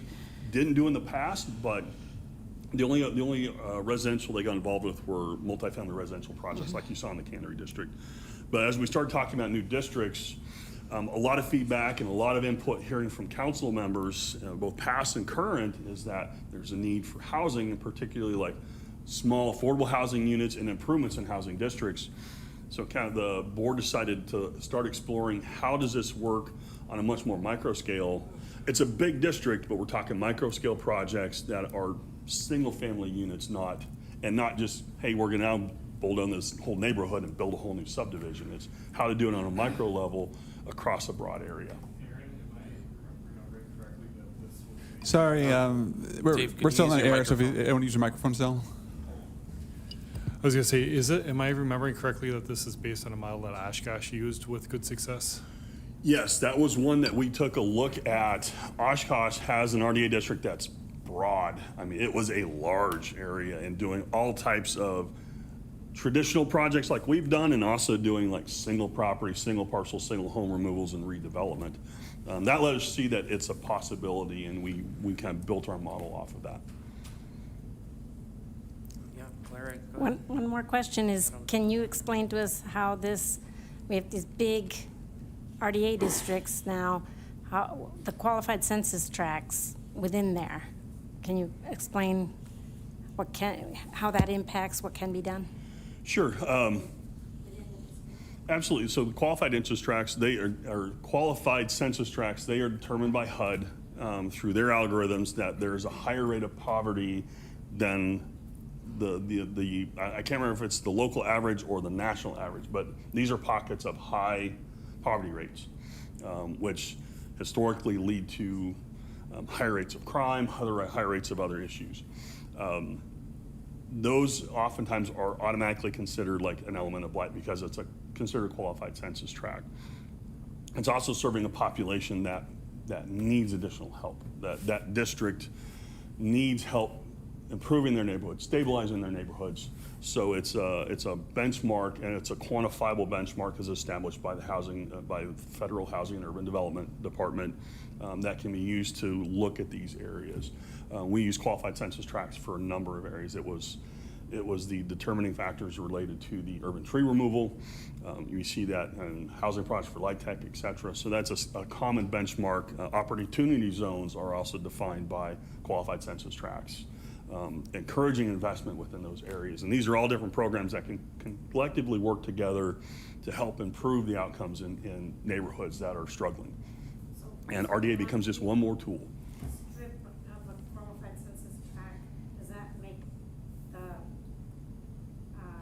candidate properties within the qualified census tract more likely to be acted upon than others? Or, I mean, I'm just wondering, how does that play into No, we aren't using it as a target area, but it helps meet the definition the state statute requires to define areas that meet the blight criteria. Those are just some of the elements that were put forward to meet those requirements that have to be spelled out and established by the state.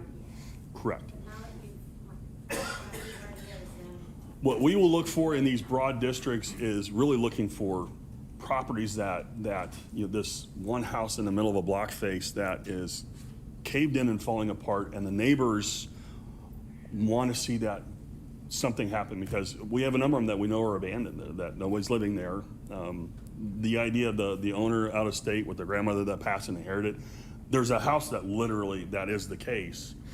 How can we make a change in that one property that helps all the surrounding properties in that neighborhood? You'll see this time and time again, particularly in metro areas. Go through regions where you see one or two key properties in these neighborhoods that are bringing everybody else down. Make fundamental changes to those spaces, and suddenly the neighborhoods start transforming themselves. They take more care and more pride in their neighborhood and their own properties. You start seeing them invest in themselves and make improvements, help stabilize what's going on. They become more engaged in their neighbors, what's occurring, start being more aware of what's happening for those activities, and you'll start to see them taking more engaged approach to make improvements in their neighborhood. And sometimes all it takes is that one house being redeveloped into something that's better for the neighborhood. So that's the intent of what that broader district is. Okay. Any other questions or discussion for the work session here? All right. Seems like we're probably ready to adjourn the meeting unless you have anything. Darren, would you want to add with that core district, you still can do the traditional. Absolutely, that's a great point. If you want. You can still do the select commercial redevelopments in there. If there's a block that's determined, hey, this fits what the previous small sub-development districts are, the RDA can do a subdivision or sub-district within that broader core area. Say, hey, these 4 buildings and this half block needs to go away. It looks like what the cannery did 10 years ago, 15 years ago. That's still an option to do that, and the RDA can move those types of things forward as well. Can you remind me how much money the RDA has and how funding works, both incoming revenue and outgoing, as things are purchased? Absolutely. So typically the RDA has done a CIP request on a project-by-project basis. Currently there is $1 million allocated through last year's budgeting process for 2026 within the CIP, with a target from the council to look at housing opportunities and affordable housing opportunities within that broader district. If they're able to recoup and resell properties at market rate levels. There's additional revenue that could be coming in that stays with the RDA and can be used to invest in other properties. They can apply and go after grant funding and things like that when they become forward. We are talking with Director Winters about how we can make better use of the open TID districts, particularly with a half-mile radius, to maybe help remove blight and do some of those things that are allowed within the TID district. So we've never explored that. The city's never really explored that outside of the TID district that the RDA district is sitting in, like the cannery district, et cetera. But there's more opportunities to do things there, and we're gonna start exploring what we can do with that and how we can make better use of the tools we have in our toolbox. Ethan? Yeah, we heard some public comment yesterday about anti-gentrification language. Is that something that we should bring forward, or is that something that you're thinking about for next week? Or That would be something that would need to come as an amendment by council members. We've received that language. We are going to take a look at it and help them kind of craft the language that Jonah has been advocating for. As it was presented, there's several items that are technically illegal in the state of Wisconsin to include, so we need to make sure that the language is correct and usable, and that's what they've asked us to do. So we'll be helping them make some tweaks to it to make sure it conforms and can be added in as amendment. And again, the thought being is added in as the introduction to both districts. It provides kind of a goal, an overarching goal for what can occur in there.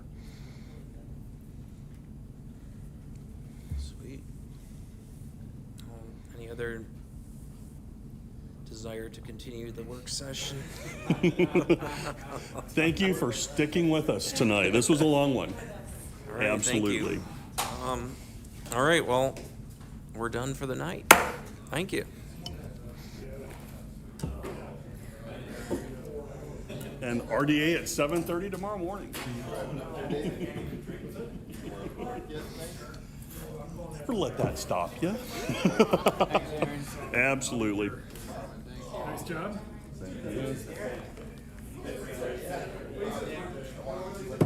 No, he's going to be stepping down. He moved. Yeah,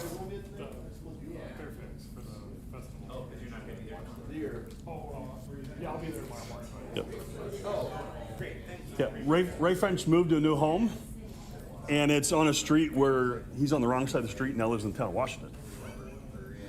He's in one of those little islands in the city that he's on the wrong side of the street. He is now a resident of the town of Washington. Did he buy a house? Yes. Well, then just annex it. And then we'll put it back on there. That would be at his request, and I'm not sure how we pass through the legalities of that annex.